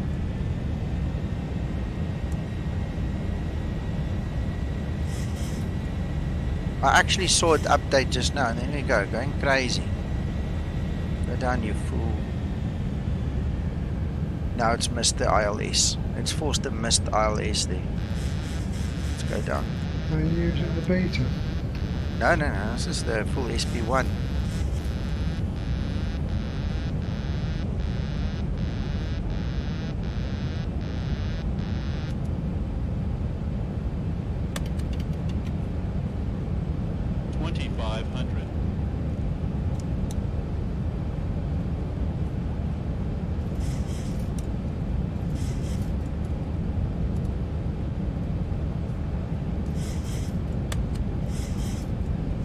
What the hell?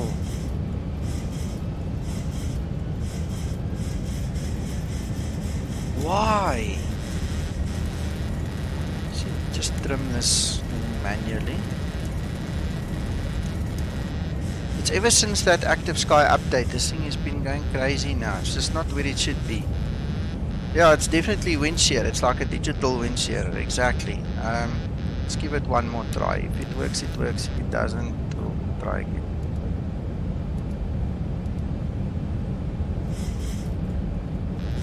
Do not lift your bloody nose like that.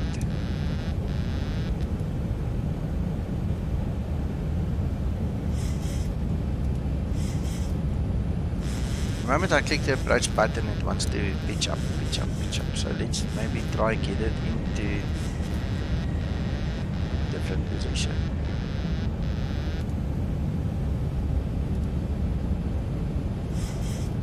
I'll do that if I have to. I'm trying to save it. I'm really trying to save it right now. Okay. There we go. See, sometimes you've got to do what you got to do.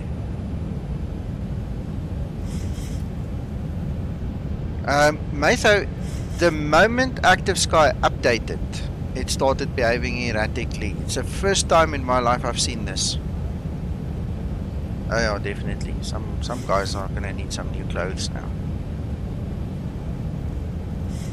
But there's VREF. Then we go to 42.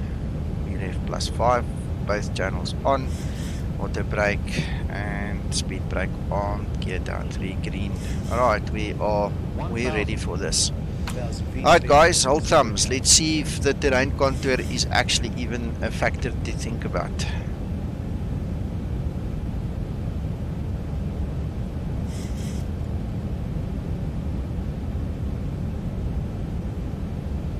Approaching 2, 3, right.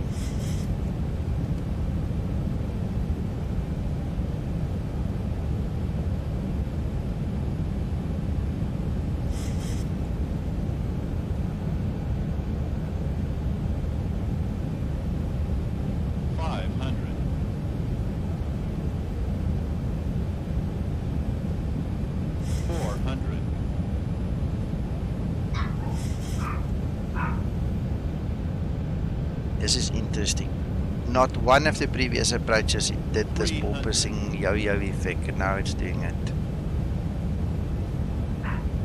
200. Approaching minimums. 100. That's gonna be hard, damn it. 30. Ish. 10. I'm gonna eat my words. Look at that. Look at that save. And that wasn't me, that was the code. All I'm doing is just steering with my rudders because it was gonna go leave the runway there. Remaining. 3,000 remaining.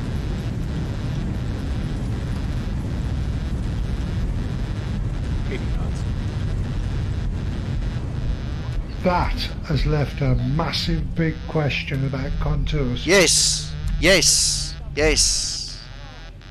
That is amazing. I feel like doing it again. I'm gonna go taxi back and do it again. I was because about to say, Nico, we need to do another 2 or 3 of these. yeah, because this is flipping amazing. I thought when I got close to that runway, and I mean this was full auto land. Yes, the flaps 40 all the way down. When I got to the 20 foot, I was thinking this thing is gonna hit 1,000 foot per minute landing right now. It's gonna bounce harder than before, and it corrected itself perfectly. I was about to say the last half a mile. The last half a mile, the yo-yoing stopped. Yes. Let's quickly look at the landing rate. Just want to get my logbook up here. I want to see what that landing rate was.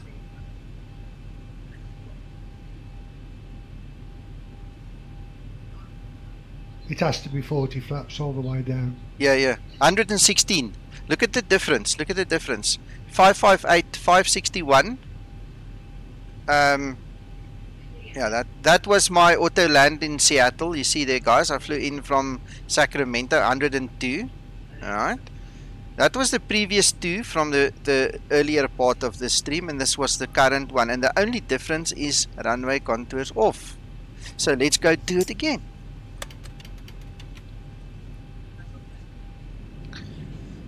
Wow.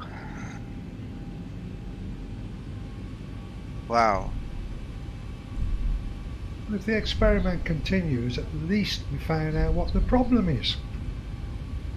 Yeah. Phil, when we fly in the real world with my carrier, we always land flaps 30 when it comes to a manual landing. Always. And there's a whole story behind that. It's regarding your density, altitude, the weight of the aircraft, the available thrust for a go-around and things like that. I mean, you have people's lives in your hand. You have to have control. So that's why the guys use flaps 30.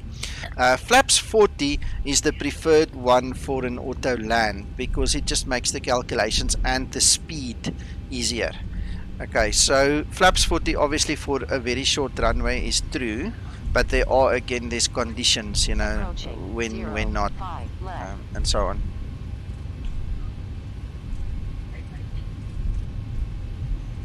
On runway 05 left.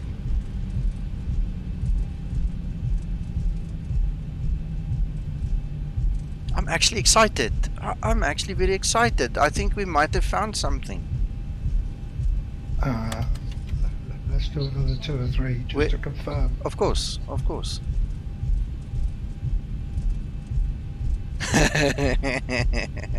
I love it.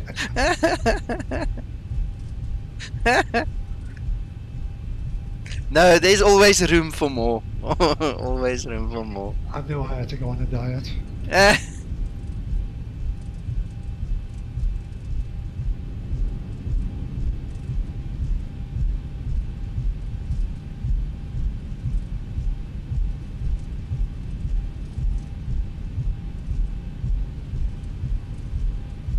just want to reset our fuel again because we're running low on fuel. We don't want to crash because we don't have fuel.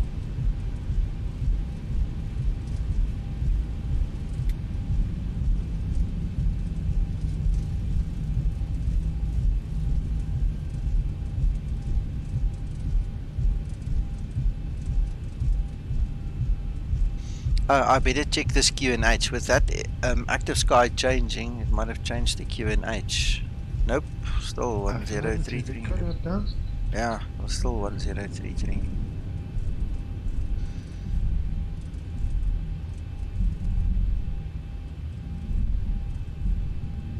I'll watch when Tim comes online on Discord. Yeah, I'm gonna send him a message and Cloudybox. I'm gonna tell him, guys, must check this out. Let's do at least another 1 landing first. No.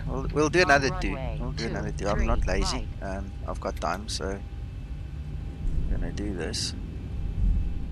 Just want to reconfigure everything, so I'll park in my spot over here, and then we'll reconfigure everything. Parking brake set. Right, RTO. Yeah.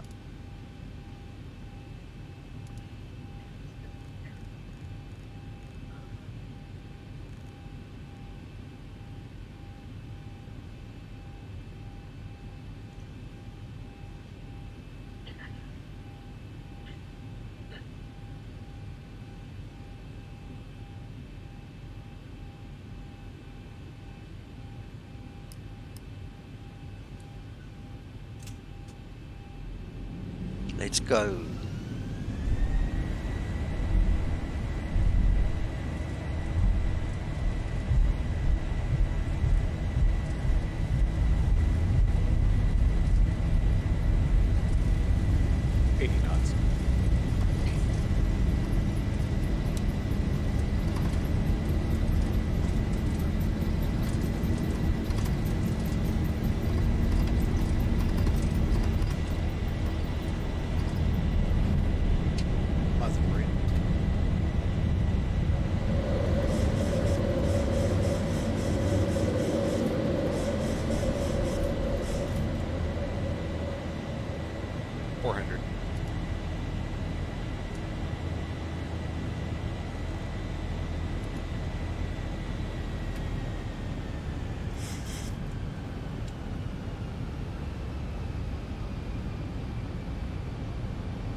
To go.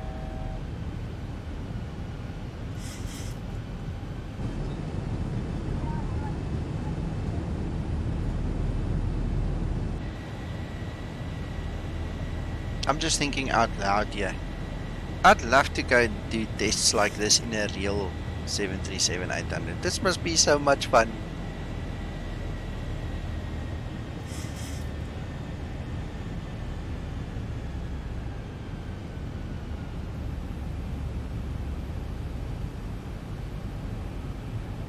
You know what I forgot?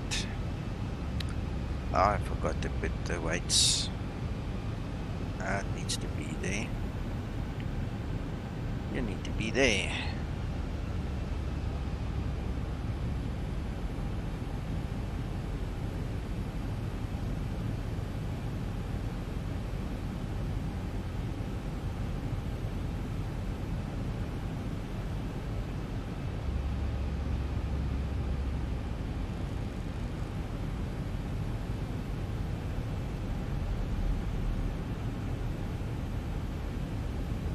Nico. Yeah, John. The final test, if 2 or 3 of these landings go well, will be to put the contours back on again just to reconfirm. Yeah.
$2,500.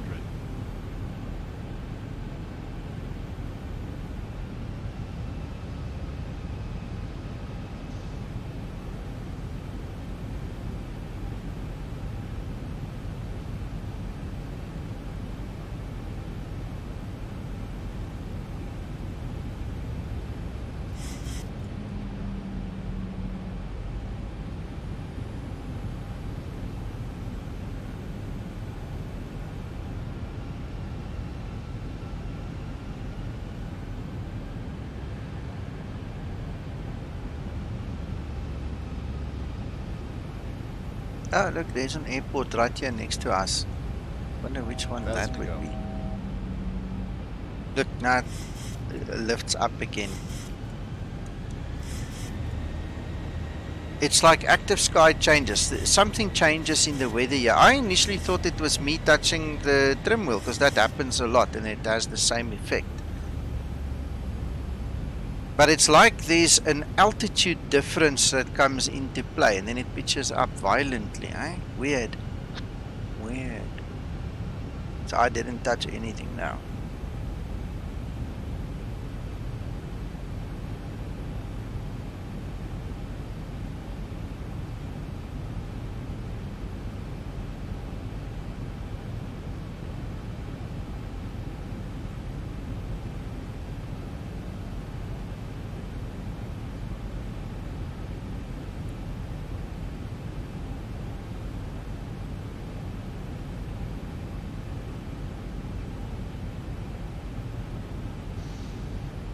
How did you turn the contours off?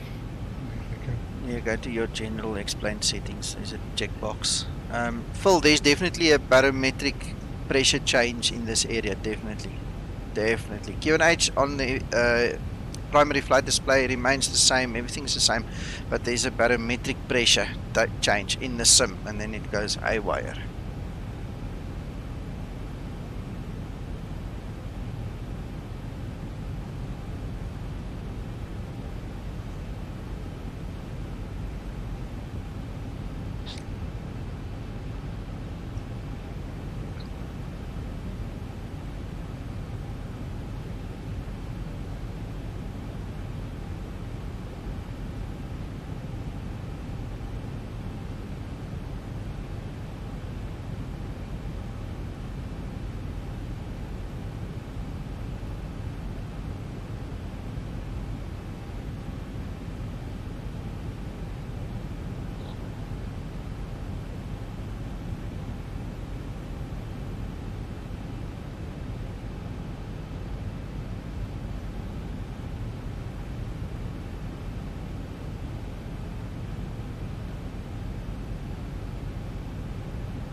$2,500.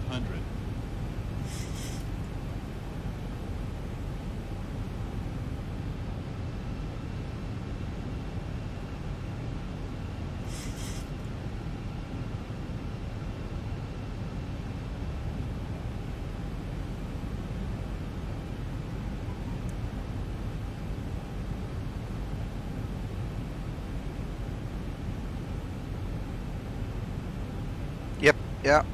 That's because of the pressure change in the aircraft.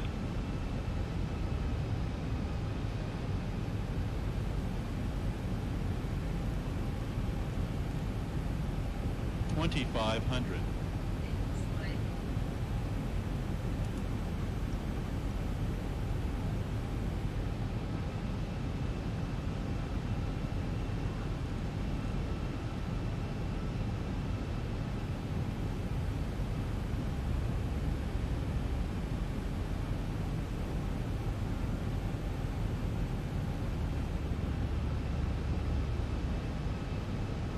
But that lurch does not happen in real life. No, obviously not. That's the first time I've seen it in Explain. Anyway, I used to have it in P3D and FSX, but this is the first time I'm having it, yeah.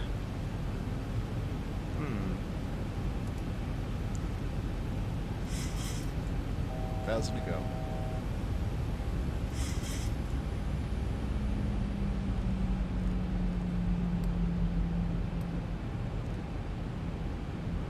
I turned a bit early.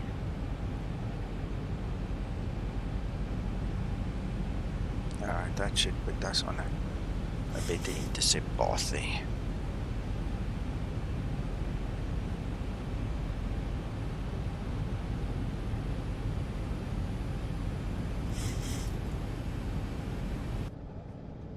Wrong button.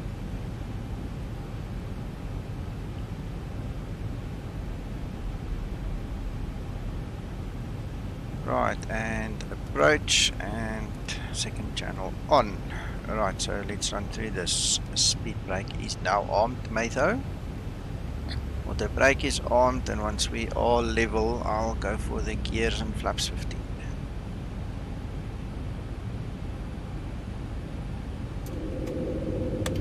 Well, semi-level, I suppose, eh? Go down to the flaps 15 mark. There we go.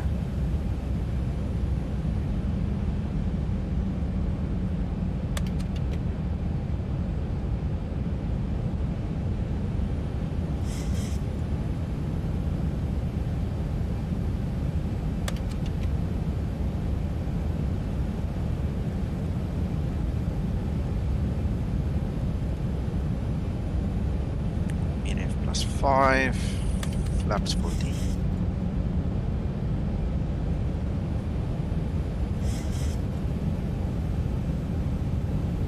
Right, everything seems stable. Nasty wind still coming there from 2 o'clock almost. And it moves, eh? It moves. If this goes all well, can we have a quick look at the vid? Yeah.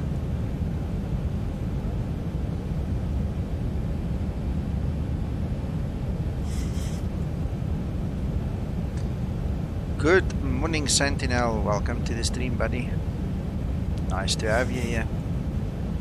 We're trying some auto land, so you're just in time for another one.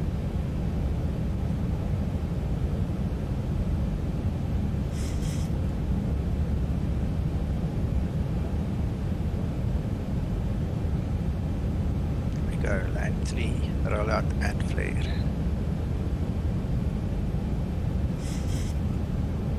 Hey Kevin, welcome. Good to have you on the stream as well.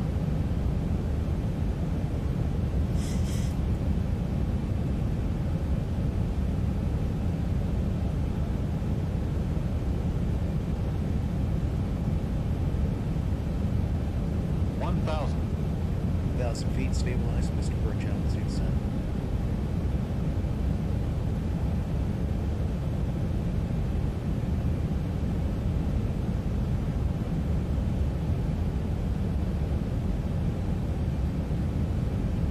Approaching 2, 3, right.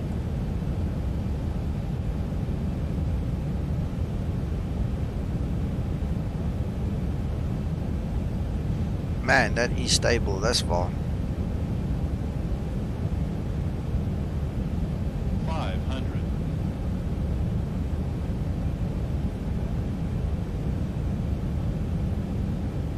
400.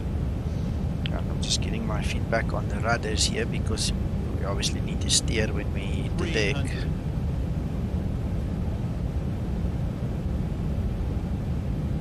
200.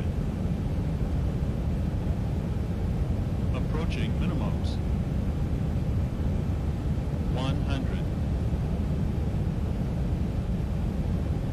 50 Come on, minimums. come on, left, 30. left. 20. 10. Ooh, wow, huh? Awesome.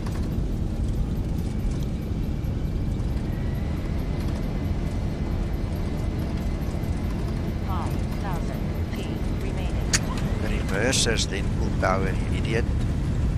That's me. Sorry guys, I didn't pull it back far enough.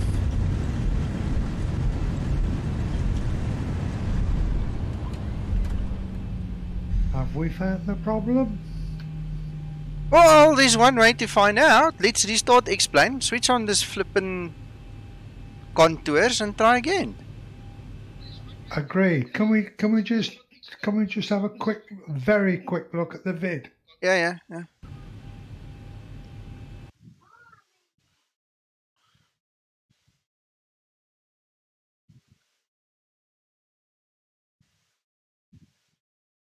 2,500.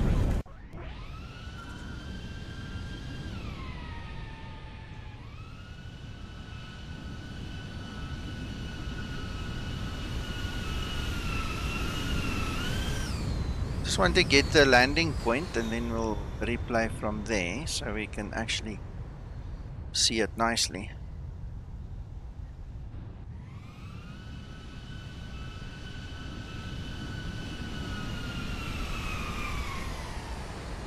How's that, John? Perfect. Thank you. Sentinel. Look what he says. He wants to be an autopilot. That was sweet. For sure. Give one more replay, then Okay, we'll... third time round. But you want to do it without contours again? Absolutely. You Okay. need 3, I think, minimum. Okay.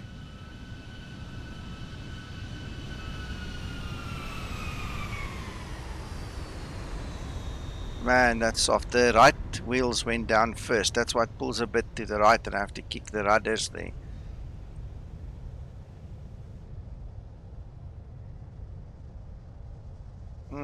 Phil, there must be a way. I'm not entirely sure how we're going to measure that. I'm not into that side of the programs, but there must be a way. Right, so let's taxi back into position.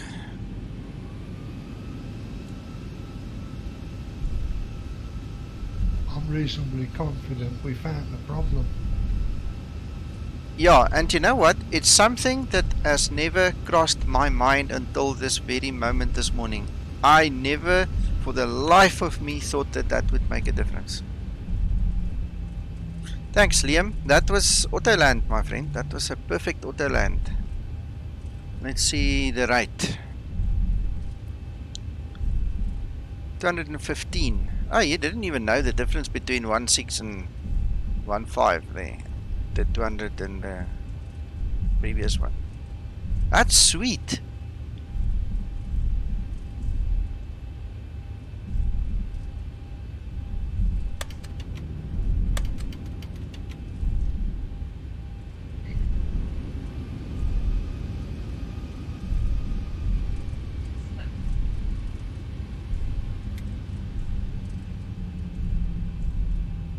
That deserves another cup of coffee. Oh man, Approaching. I need 2, one too. 3, My 1. aerostase is not around, so you can't make me one. Press the call bell. On runway. I'd like a 0, real one, not a 5 virtual left. one. We'll get there, John, we'll get there. No, we are getting there. Brum, brum, brum, brum.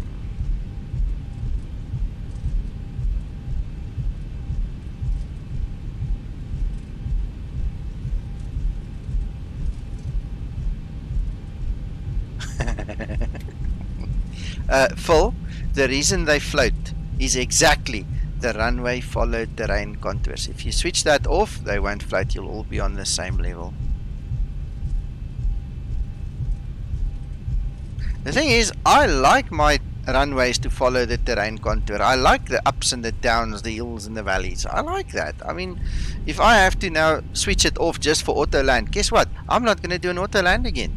As easy as that. I mean, I've never done auto lands until 2 weeks ago when the crisis started and everybody was started complaining about the Zibo.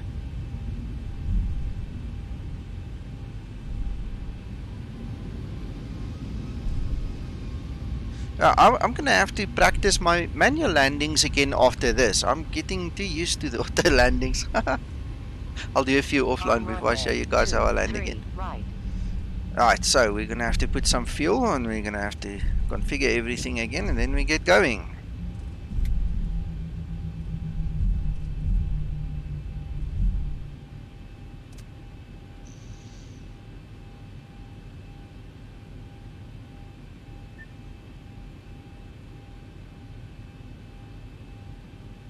Yeah, it's not a good thing to get lazy in an aircraft, eh? Not a good thing at all. Preferences, gross weight goes in there. Right. Look, there's another, did you guys see that? Active Sky did another parametric change just now. It just completely messed up the altitudes there for a second. Okay, Liam, we'll do that on Twitch, eh? I'm not gonna do that on YouTube. This is my pride and joy channel. I don't want to throw away my good name on YouTube. Right, so we've got heading select, and let's go for a 2,000 foot climb. Flaps 10, and are you guys ready? Let's go.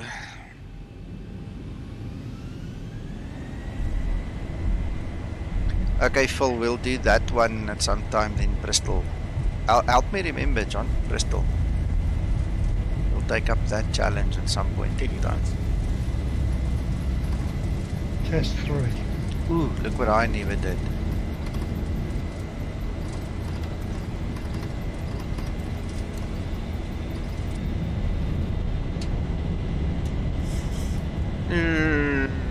What the hell? Oh, the autopilot was still on. Ooh, the autopilot was still on. Okay. 400.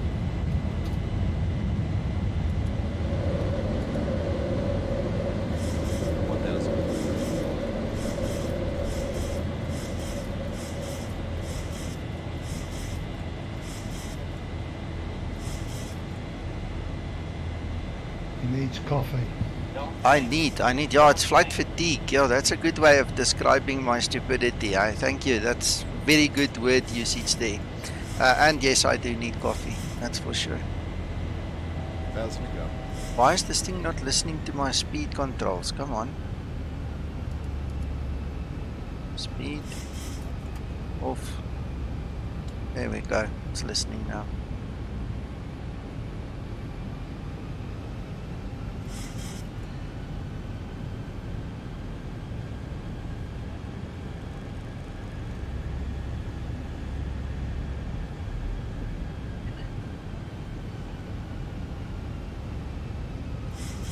Ooh, Cardiff. Didn't know that.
And you know what's a sad thing, John? I'm just thinking about it. Let's not say too much, but guys, you guys that are on the stream with me, keep your eyes on the Zibo community group. I'm going to, obviously, if this pans out, if this is something that we can talk about, you know, I'm going to make the statement again, you know, guys, just turn off runway terrain contours when you do an auto land. Watch the hate and the disbelief and the, oh, you're talking nonsense again. Oh, without any shadow of doubt.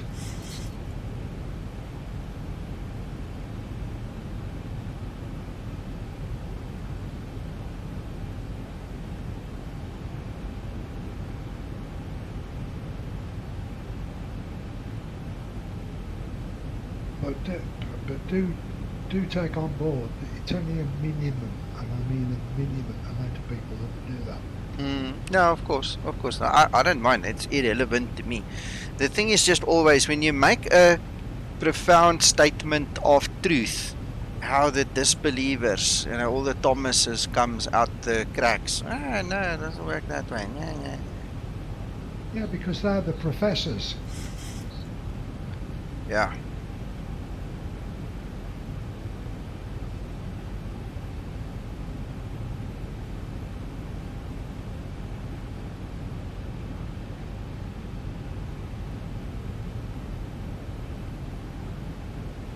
Barrack room lawyers. I still get flack from people saying that you shouldn't load the 172 before you load the Zibo, and I just go, okay, that's fine. Do what you want. Your story. You don't want to do it, I don't care. I'm going to say it's their choice, isn't it? Yeah.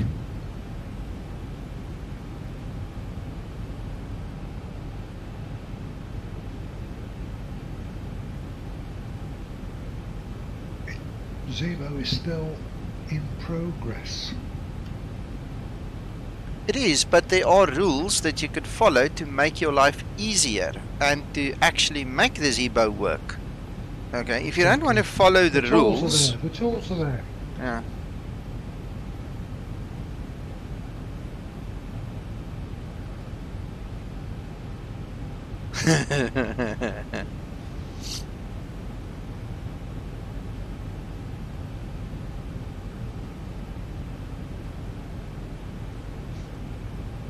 Okay, that's so, okay, Phil. Long as you move gate, it does the same problem. Okay. Same effect.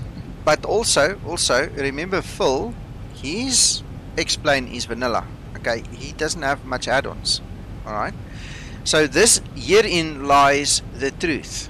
The more stuff you load that needs to compete with the Zibo in the loading process, this is where it breaks. Okay?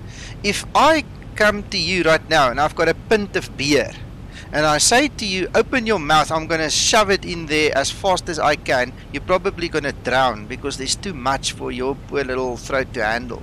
And this is exactly what happens. When you have like 500 sceneries and 55 plugins that needs to load at the same time the Zibo needs to load, you're going to choke it. This is what it is. Okay?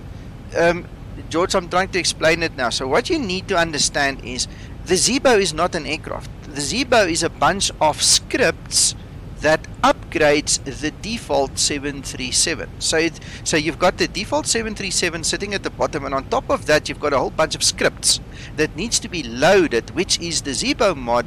And now you've got all the scenery trying to load, and you've got all the plugins trying to load in your plugin folder, and then the poor old Zibo scripts don't have a chance in hell. Okay, but on the other hand, if you've got a clean vanilla explain system, there is no competition. The Zibo will load properly. Alright, but the difference between the Zibo loading or not loading could be a single plugin or a single extra number of sceneries. It could be one. That's how sensitive it is. Alright, so you can see the difference, and immediately the very first sign that your Zibo did not load properly and some of the scripts are not functioning is when you do a toga takeoff and your N1 does not match. In other words, on your display you've got a toga N1 in green that says you need to get, let's say, 93, but your actual thrust is only about 88, or you get 93 and then it pulls back. And that is the first sign that you've got an incomplete Zibo. Alright? And this is what we're trying to educate the people with. It's not because we're trying to be funny or anything, but the amount of stuff that needs to load and compete with each other, kill each other. Okay? So there's two ways of fixing it. You either load the Charlie 172, get into the flight. You're standing at the gate or on the runway, you're in the 172. Then you go to your flight configuration and then you choose the Zibo to just take over the flight. Alright, that's the first thing we say, try do that. But if you forget and you spawn into the Zibo immediately, what John was saying earlier was the way that we fixed it in the beginning. All we do is if you spawn at gate number 1, move to gate number 3. Alright, it's got exactly the same workings. It's the same solution. What basically happens is the moment you move from one gate to another gate, you effectively force the Zibo scripts to reload, and there's that barrow change again. So the Zibo scripts reload, and all of a sudden you have a fully functional Zibo mod that you did not have a few seconds prior to actually just moving to a new gate. And this is where the fight comes into. The naysayer says, I've never had to do it. But the question then is, do you actually know that your Zibo is broken?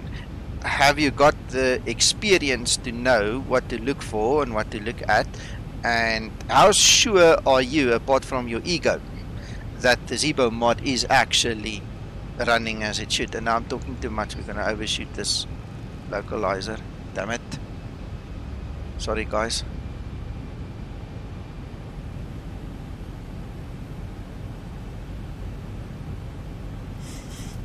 So that's all it is, guys. It's not a question of right and wrong. It's a question of what are you expecting your computer to do all at the same time, and is it capable of doing it?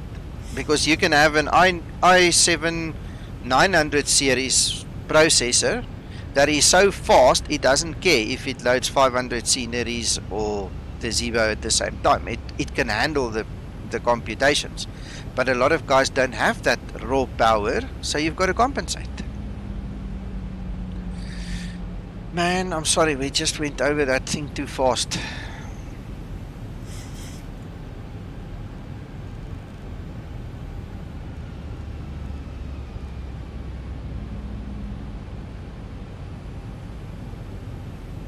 Yes. Yeah. You just go from gate 1 to gate 3 or gate 3 to gate 5 or whatever. The moment you move the aircraft, it will force a reload of the scripts.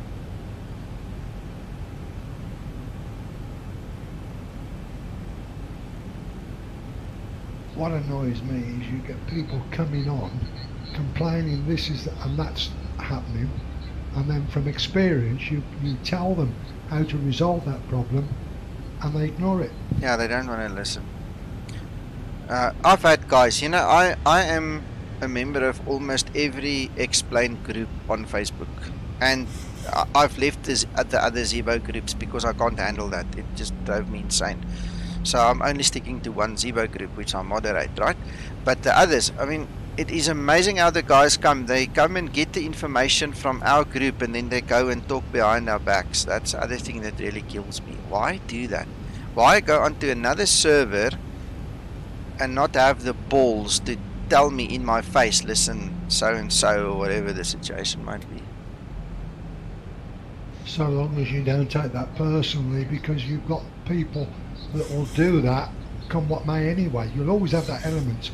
Of course. No, I've passed the point of taking anything personal, John. You and the rest of my guys have been very good to me, and the Zibo team has been very good to me, you know, so we look after each other, and that really helps, and it works very well. So I don't take it personally, but it is annoying. And you've just hit the nail on the head. You've got so many people that value the experience that you've got and the advice that you give. You don't need to worry about those idiots. No. I've even stopped calling them idiots, believe it or not. It's like water off a duck's back right now. So I don't even call them names anymore. I used to. I mean, it's just normal. I don't even. It's not worth the energy.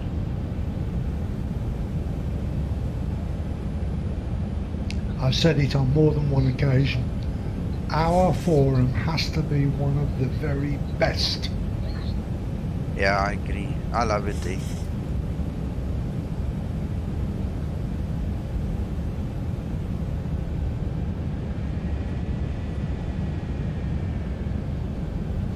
Liam, that's a nice to have, but it's just a business transaction. Remember, it doesn't change the fidelity or the quality of the add-on when you get certified.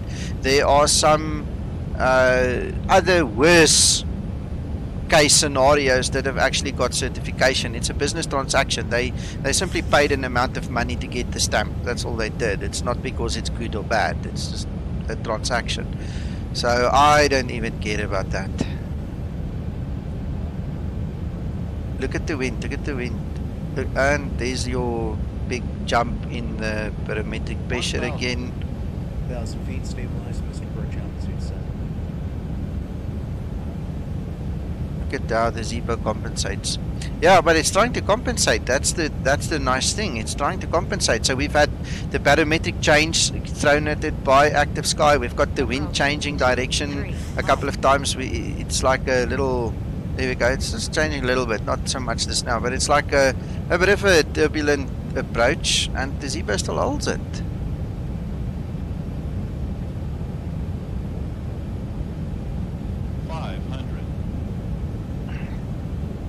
What is our current membership numbers, Nico? I don't know. Can't look now. 400.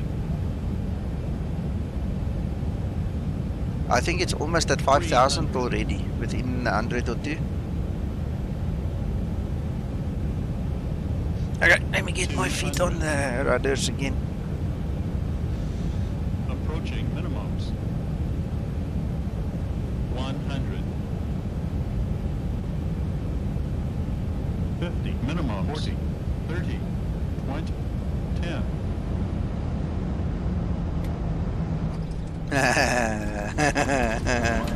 I love this. This is awesome.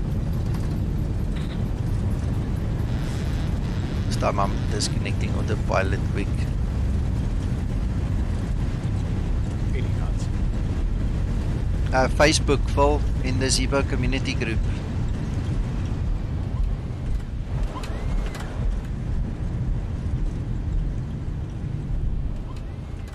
I don't know about you, I'm happy with those tests. Me too.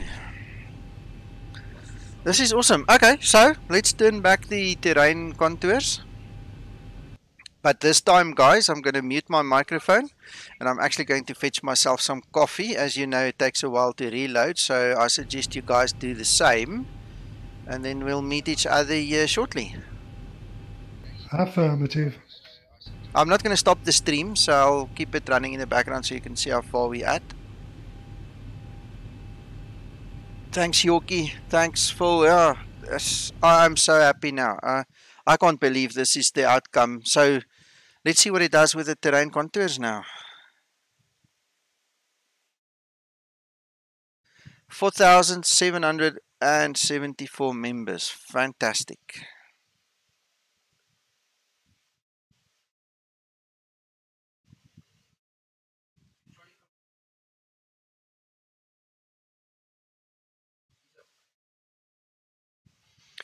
Okay, guys, I'm muting. I will be back just now. Mic off. Okay.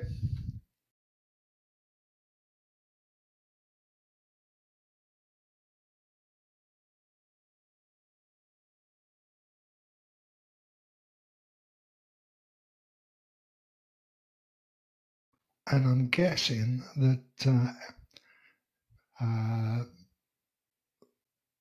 Explain Austin must be over the moon.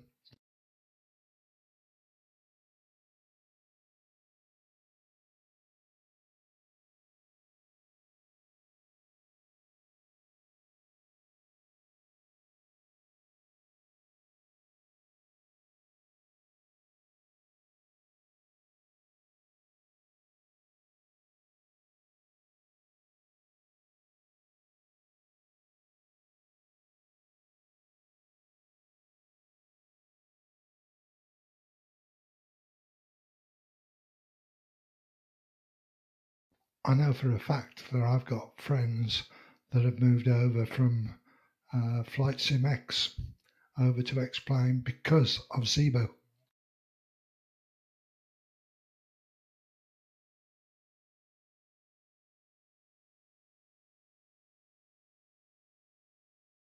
And PMDG for that matter.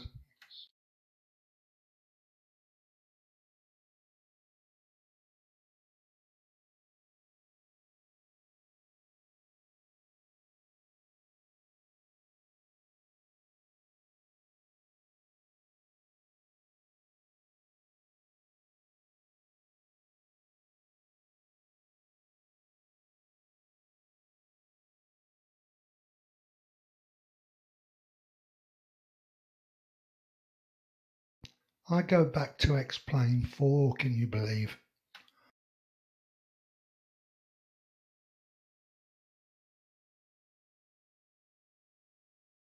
which was back in the 70s, late 70s.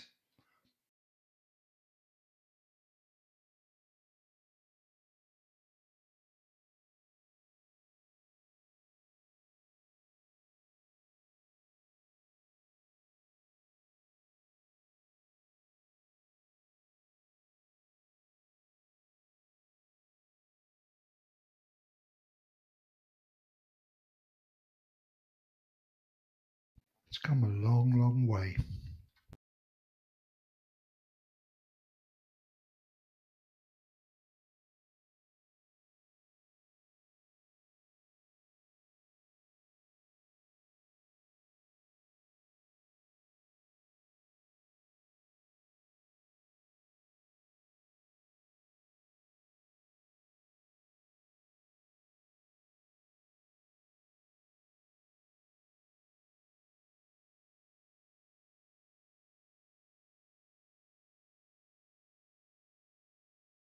Late 70s was explained for.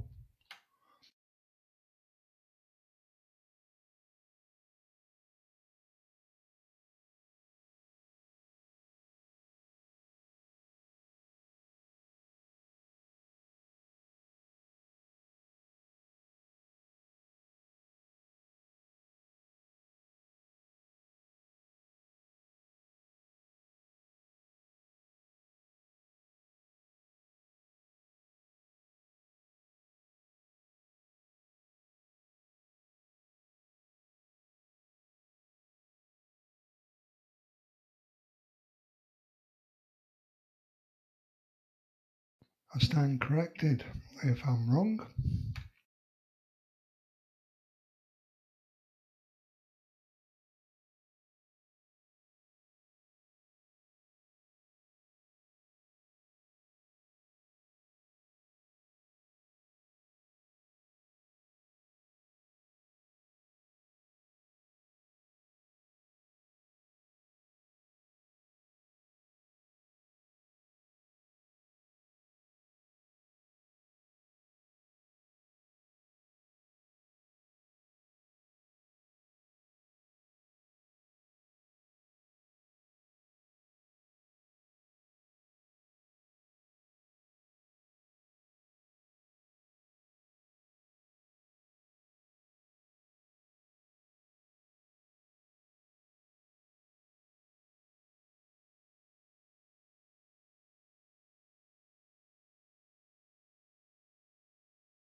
Mic on.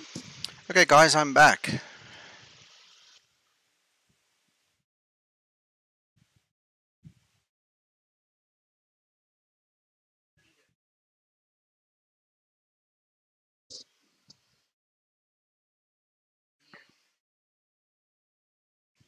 Okay, sir. Oh, the coffee is good.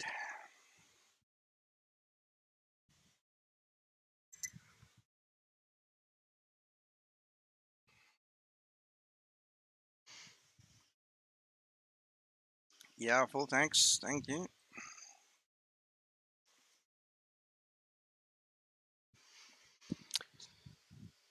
My ex-splasher has decided that today it's simply only going to show the max as my splash screen. Now, I wonder why it's gotten stuck. It's supposed to change my splash screen every time I start up.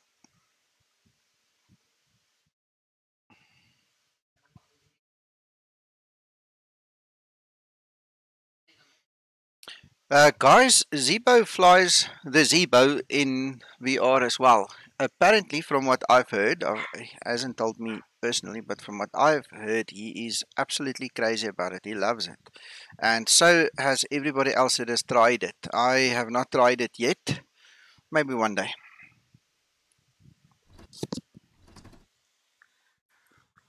On runway 23, right. Alright, so we're going to go flaps 10.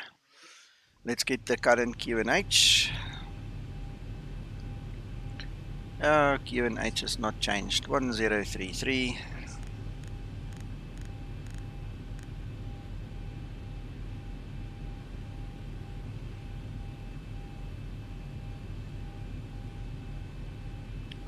.8 tons of fuel.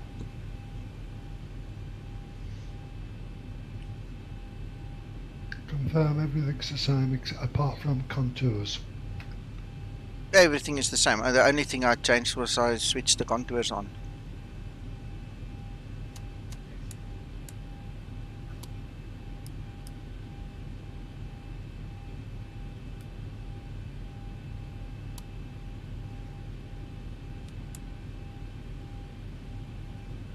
On runway 23, right. On runway 23, right.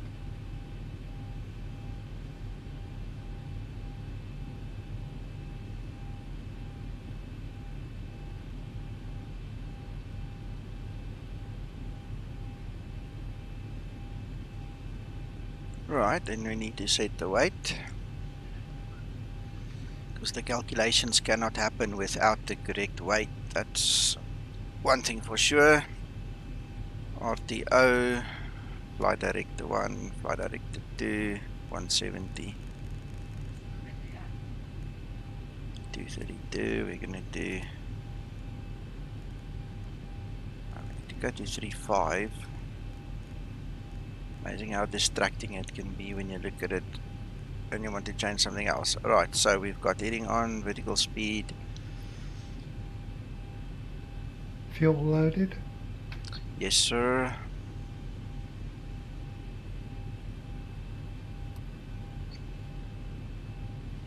Right, let's get our ET set and let's get going.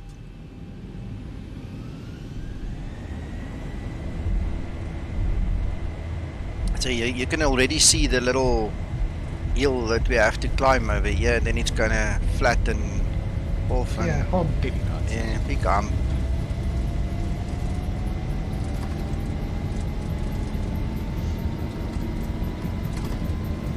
That's a major hump, that. It's not even a small thing.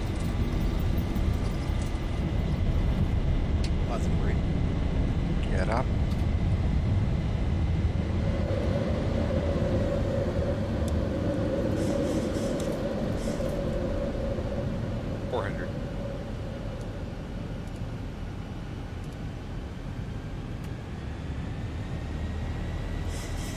I don't think it's a hump, I think it's a mountain. Yeah.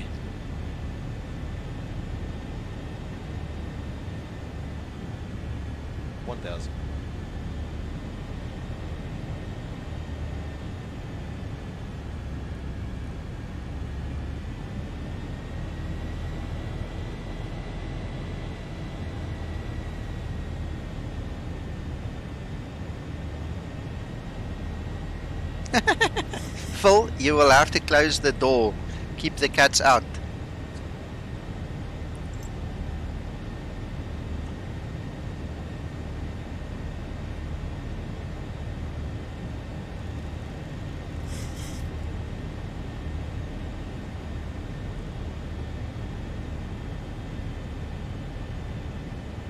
Thousand to go. I love these sessions. I'm glad. Me too. This is very interesting, and I love the interaction from the viewers. Guys, thank you for being here and talking and making it worthwhile, eh?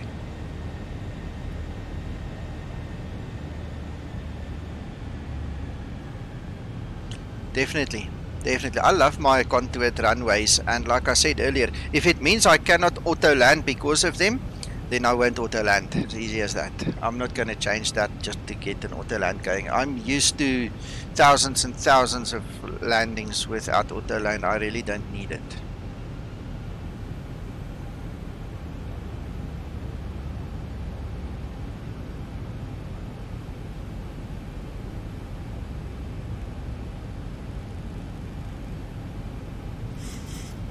Well, with luck, at least you'll be able to send a report into Zibo. Yeah, I'm gonna send it straight after this.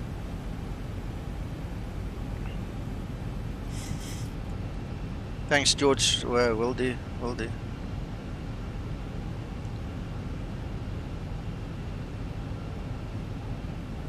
Absolutely spot on, George.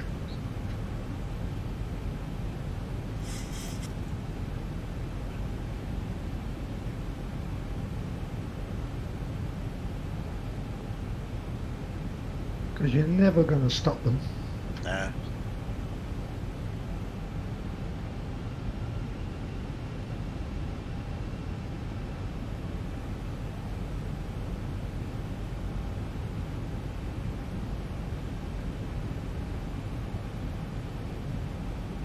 Guys, as a matter of interest, if you go to my private hangar, the link is in the description below the video. There's a couple of nice to haves and goodies that you can download. You will also find my active sky settings in there. On Twixter's recommendation and also from my own testing, there are a few screens that you need to pay attention of, please, when you fly the Zibo with active sky. Active sky and the flight model of the Zibo, or let me rather rephrase that. The flight model of the Zibo that Twixter made was not made with active sky. It was made with default explain weather. So there are little tweaks that you guys really need to take notice of. Otherwise you might get funnies with active sky, because active sky exaggerates a couple of things a little bit.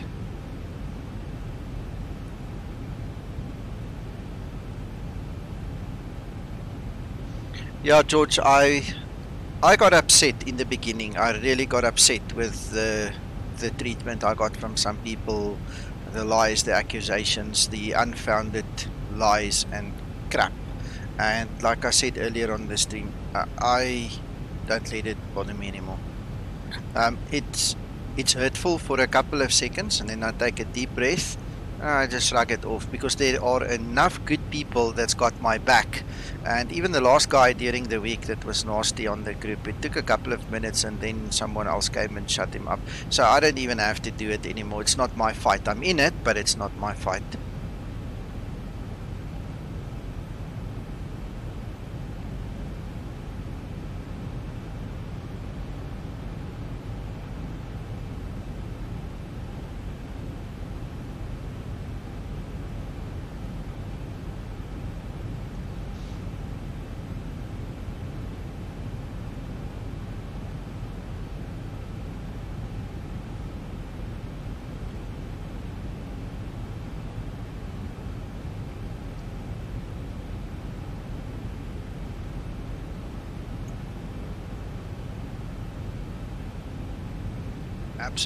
Absolutely. That was one of the best gifts the community ever gave me, is to stand up behind me. The cherry on the cake was when the Zibo team actually did the same, and said, no, we're not gonna have this, and they protected me as well. So That's cool.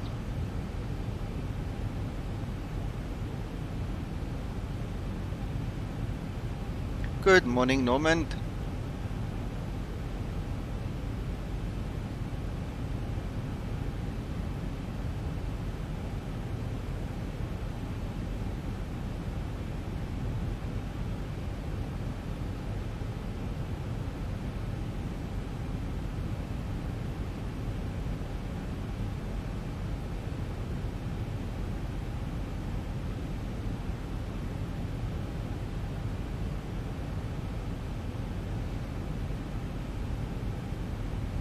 I tell you what, it's going to be disappointing if the Zibo doesn't land it perfectly.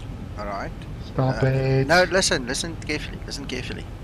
I'm not saying anything bad. It's going to be a disappointment because of the failure of the moment, but the thrill lies in now we've got something to work with. This is what I'm trying to say, you know. I'm very optimistic. Yeah.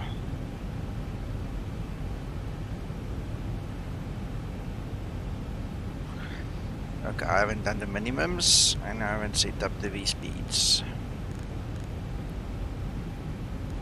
So there is minimums and V speeds.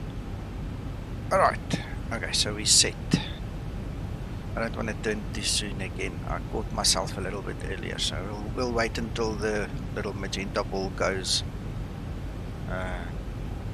on standby like that, and then we'll turn.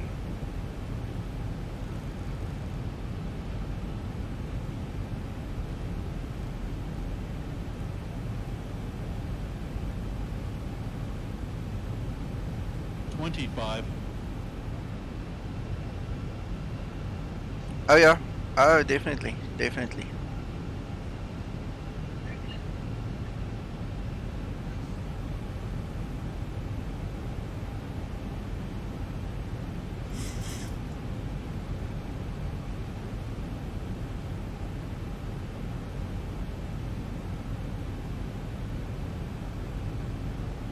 Oh Norman, we have had fun, buddy. You don't even know about it. I think we've discovered why you can sometimes do an auto land and why you can sometimes not do an auto land.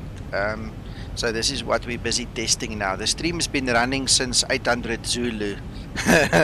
It's already a couple of hours into the stream.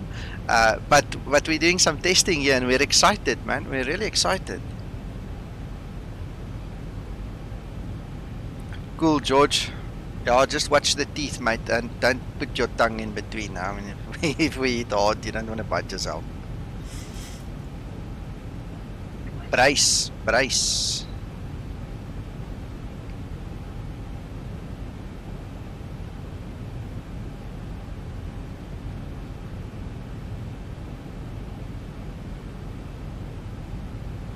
Yeah, we'll see.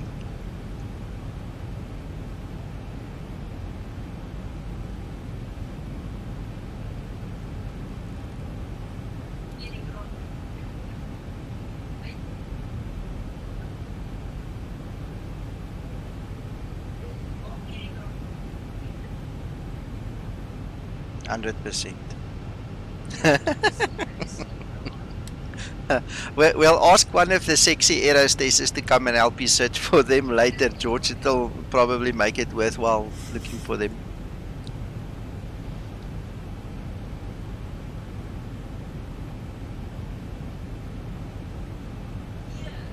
Oh goodness.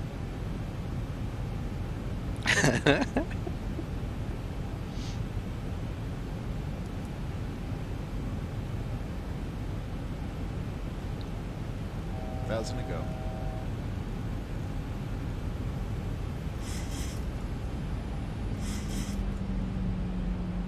That silly barometric pressure change. Look what it does. I'm glad it happened now and not later.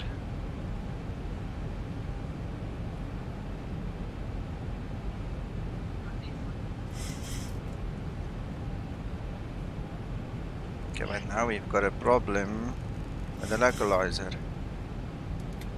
Turn.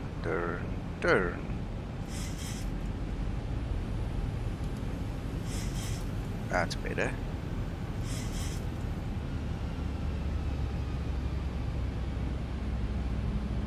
What the hell?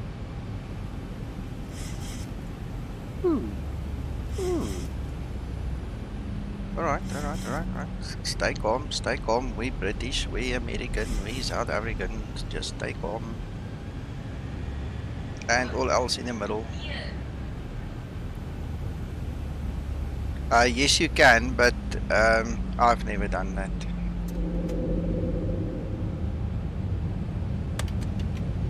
So there we go, flaps 15. Let's arm our speed brakes and our auto brakes. We've got gear down 3 green, flaps 15. And then we can start slowing down. We're looking for 42.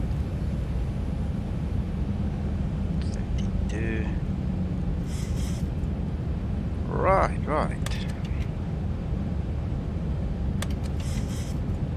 Got the runway in sight.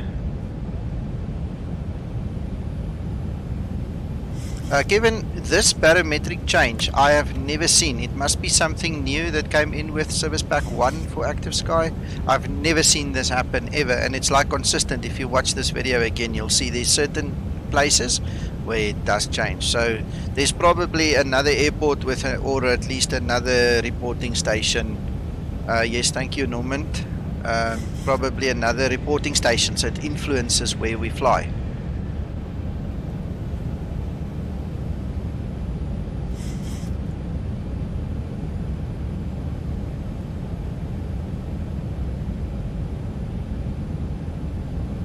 So we are set. Let's see what happens now.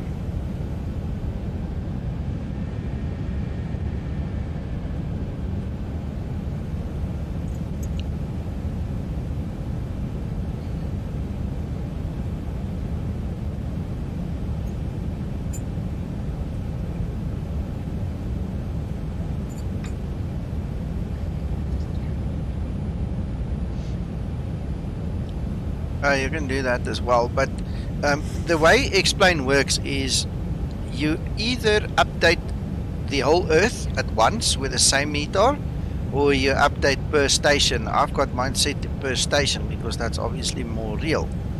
And if you have another airport or another reporting station here where we are flying, it obviously might have a different reading to Manchester.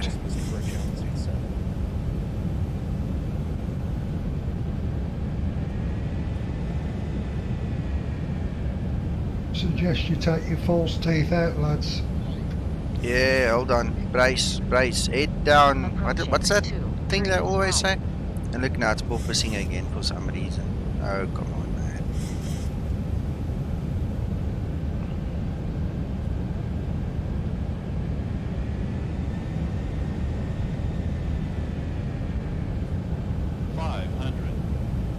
Oh, heads down, stay down.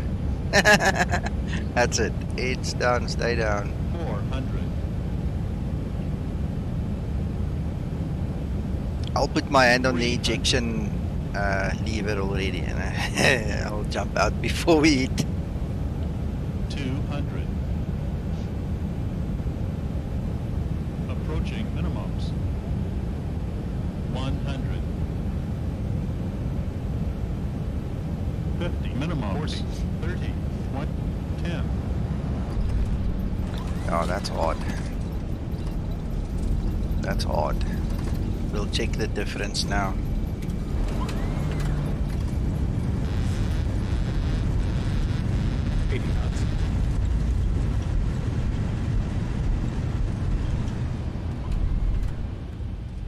Can I put my false teeth back in?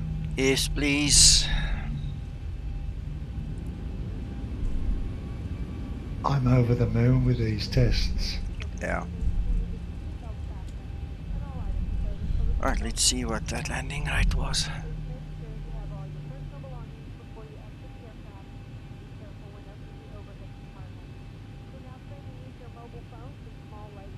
Ah, look at the difference. 567 foot per minute versus 112. No comparison. Okay, George, thanks, man. That's perfect. We'll see you next time. Thanks for being here.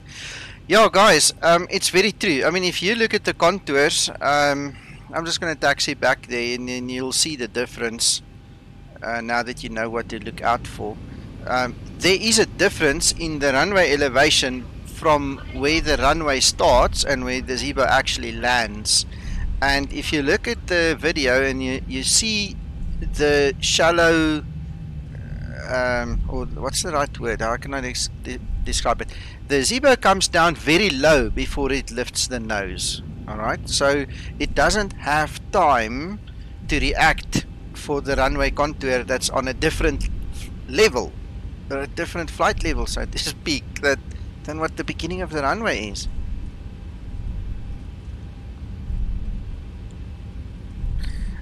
Kevin, I've already done that in previous videos. You can actually see the one that I did with the team on board on my stream.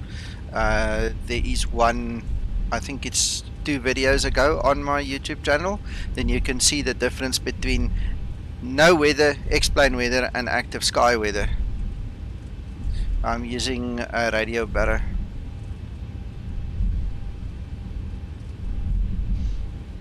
The thing is, if you look at this video, go replay it later. It takes about 3 hours for YouTube to render this video properly. So come back tonight, have a look, and then you will see without terrain contours on how beautifully this aircraft landed. I mean, we had 112 foot per minute landing the previous landing, and the only difference between the attempts is the fact that we disabled the runway contours. See, the Zibo comes down very low, and at the very last moment it lifts its nose and glides it out and then puts the wheels down. And because the runway is elevated, you know, if you look at where we start, you'll see it now. I'm going to show you. The runway is elevated at the landing zone, so it's higher at a higher point. The hard deck is higher and closer to the Zibo, so it doesn't have time to react because it's not the same level where the runway starts and where the Zibo ends, and the runway has got different elevations.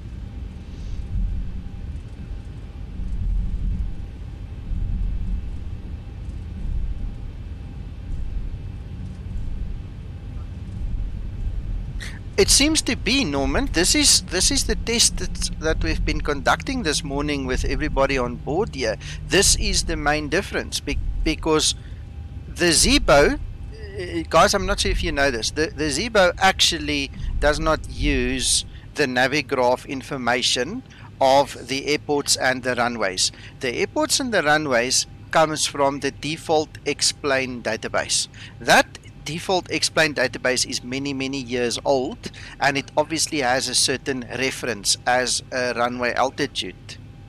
Alright, and then what happens is it reads the Navigraph in terms of the intersections and the airways. Alright, so it's like a hybrid system.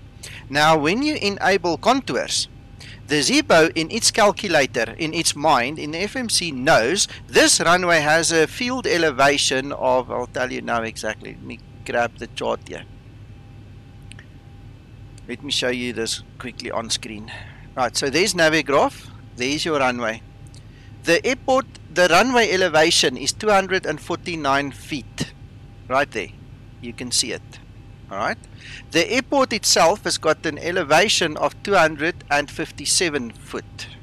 Okay, and on the other side you've got the downhill slope. It's only 200 feet on the other side. So in the native, I'm not going to try find it right now, but in the native X-plane database, this runway has got a certain altitude. So the Zibo is going to try and calculate the auto land based upon that default data. It is not going to calculate it based upon runway follow terrain contours. And I think this is the most significant discovery we have made, and I'm obviously going to send it to Twixter and the rest of the team now to have a look at, because this is the key. I believe in my heart that after we've done all this test, this is the key. So let me taxi into position here. Let me show you the difference. I mean, you can see it clearly with your own eyes. Sorry, I'm going to read the messages you guys sent me just now. I haven't read them yet because I was talking too much. So if you look at the runway here, look how low we are, right? 2, 3, And look right, at that flaps, hill that we have to climb. Alright, so if you look at the normal explained database that the Zibo is using for the calculations, he's working out to do the auto land on this elevation, not the elevated piece there on top. And this is why it doesn't land properly with the contours on. This is my opinion, by the way. I don't want to say it's gospel. So I'll talk to the guys in the team and we'll see what they say. And obviously it's something that can be fixed. At this point in time, I think the word on the street must be switch runway terrain contour following off when you want to do an auto land. That's easy as that. Alright, so let me read your messages.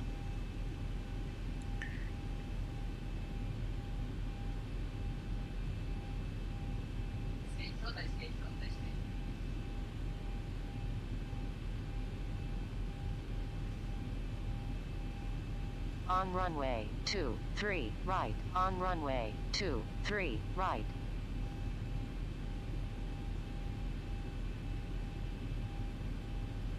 Okay, guys, I have absolutely no idea how to fly the default 738. So if any one of you guys would like to go do the test and come back with an answer, that will be absolutely amazing. I don't even know how to program the default FMC. It's just beyond my scope of my mind. I can't understand how that thing works. So that will be a good test. I will also put that in my report back to the team that they can go and play with that. But I mean, you can see there's at least 10 or more feet difference between here and the top of this runway and in the runway itself. If we actually go over the hill there, you will see that the runway actually takes another dip at some stage and it goes up. There's one or two dips and ups in the runway itself. So by following the terrain contours, I mean, it's just not cool, Phil. It's just not consistent. So the Zibo doesn't have a chance to work out when to flare and when to put the wheels down because it's just not there.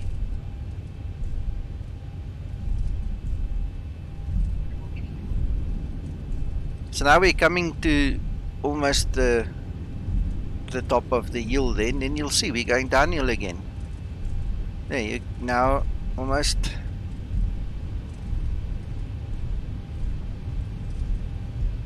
exactly you see now we're going downhill again. You see now the nose is tipped, now we're going downhill and then you get to the bottom and then it starts to rise again and then you've got another smaller but still uphill. There we go, now we're climbing uphill again and then we've got a downhill. So this one runway has probably got 3 or 4 different elevations. Freaking amazing.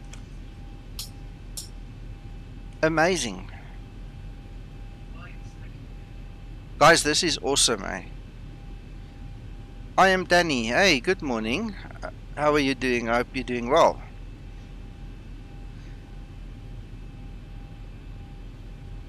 You see, John? Wow.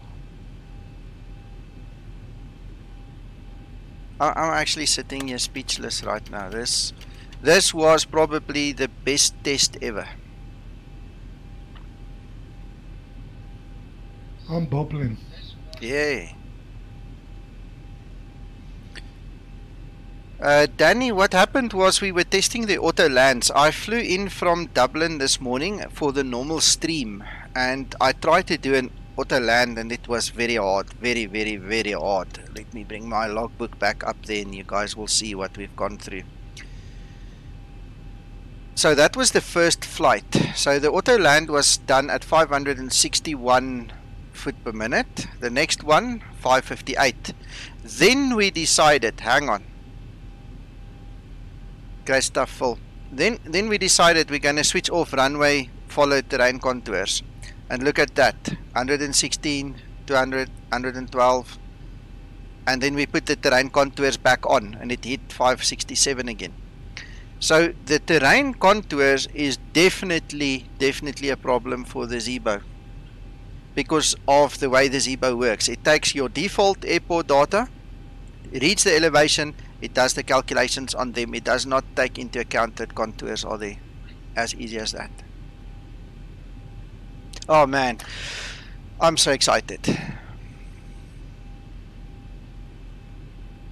Love it when a plan comes together. Yes, yes. Now we just need to get the fools into the aircraft, you know.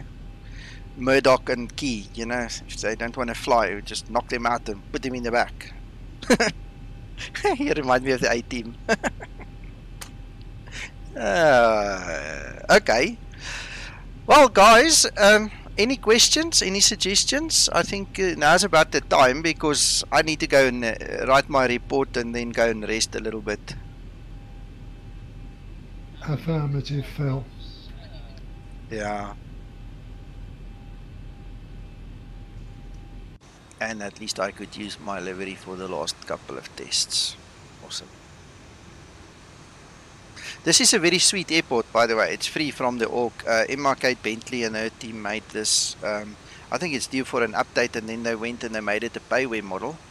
But it's still good. It's really good. The only thing I actually do here when I use the runway follow terrain contours is I remove the mesh, because that creates an even worse problem. That's terrible. Because it's clashing with runway follow terrain contours. But for the rest, it's really good. Let me quickly see if I can get a link for you.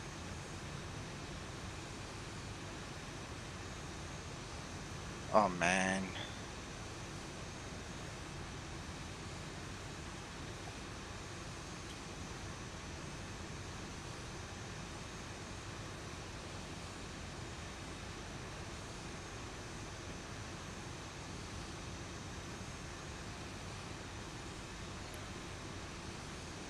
There you go. Really good scenery. I really like it. I have flown into this place hundreds and hundreds of times, in and out of it.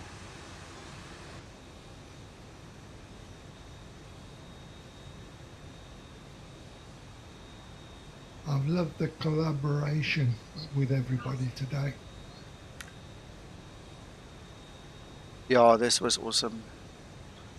Guys, I loved having you here, and I loved the interaction. I hope we see you next week. And remember, if you are looking for me in the week, I do the flights on Twitch. I do not really like to stream on YouTube in the week, so feel free to join me there.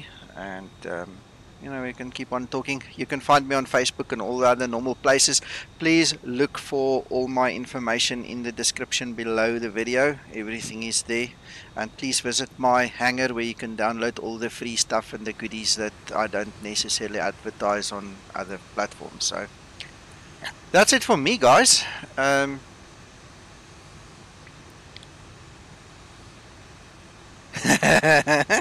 Yeah, Norman. Yeah, I'll talk to them. I'd love to get a Noddy badge for this.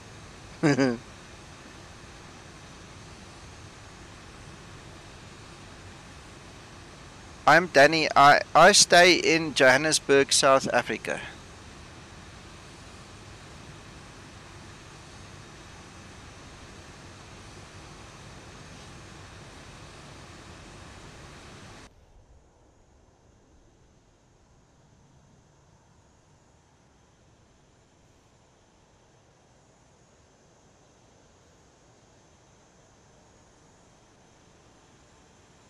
Thank you, Yorkie.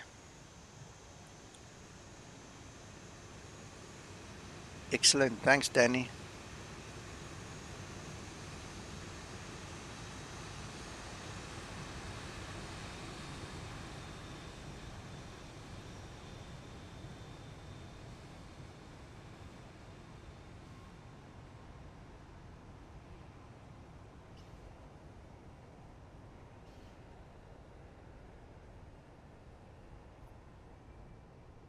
Bye bye, guys. Talk soon.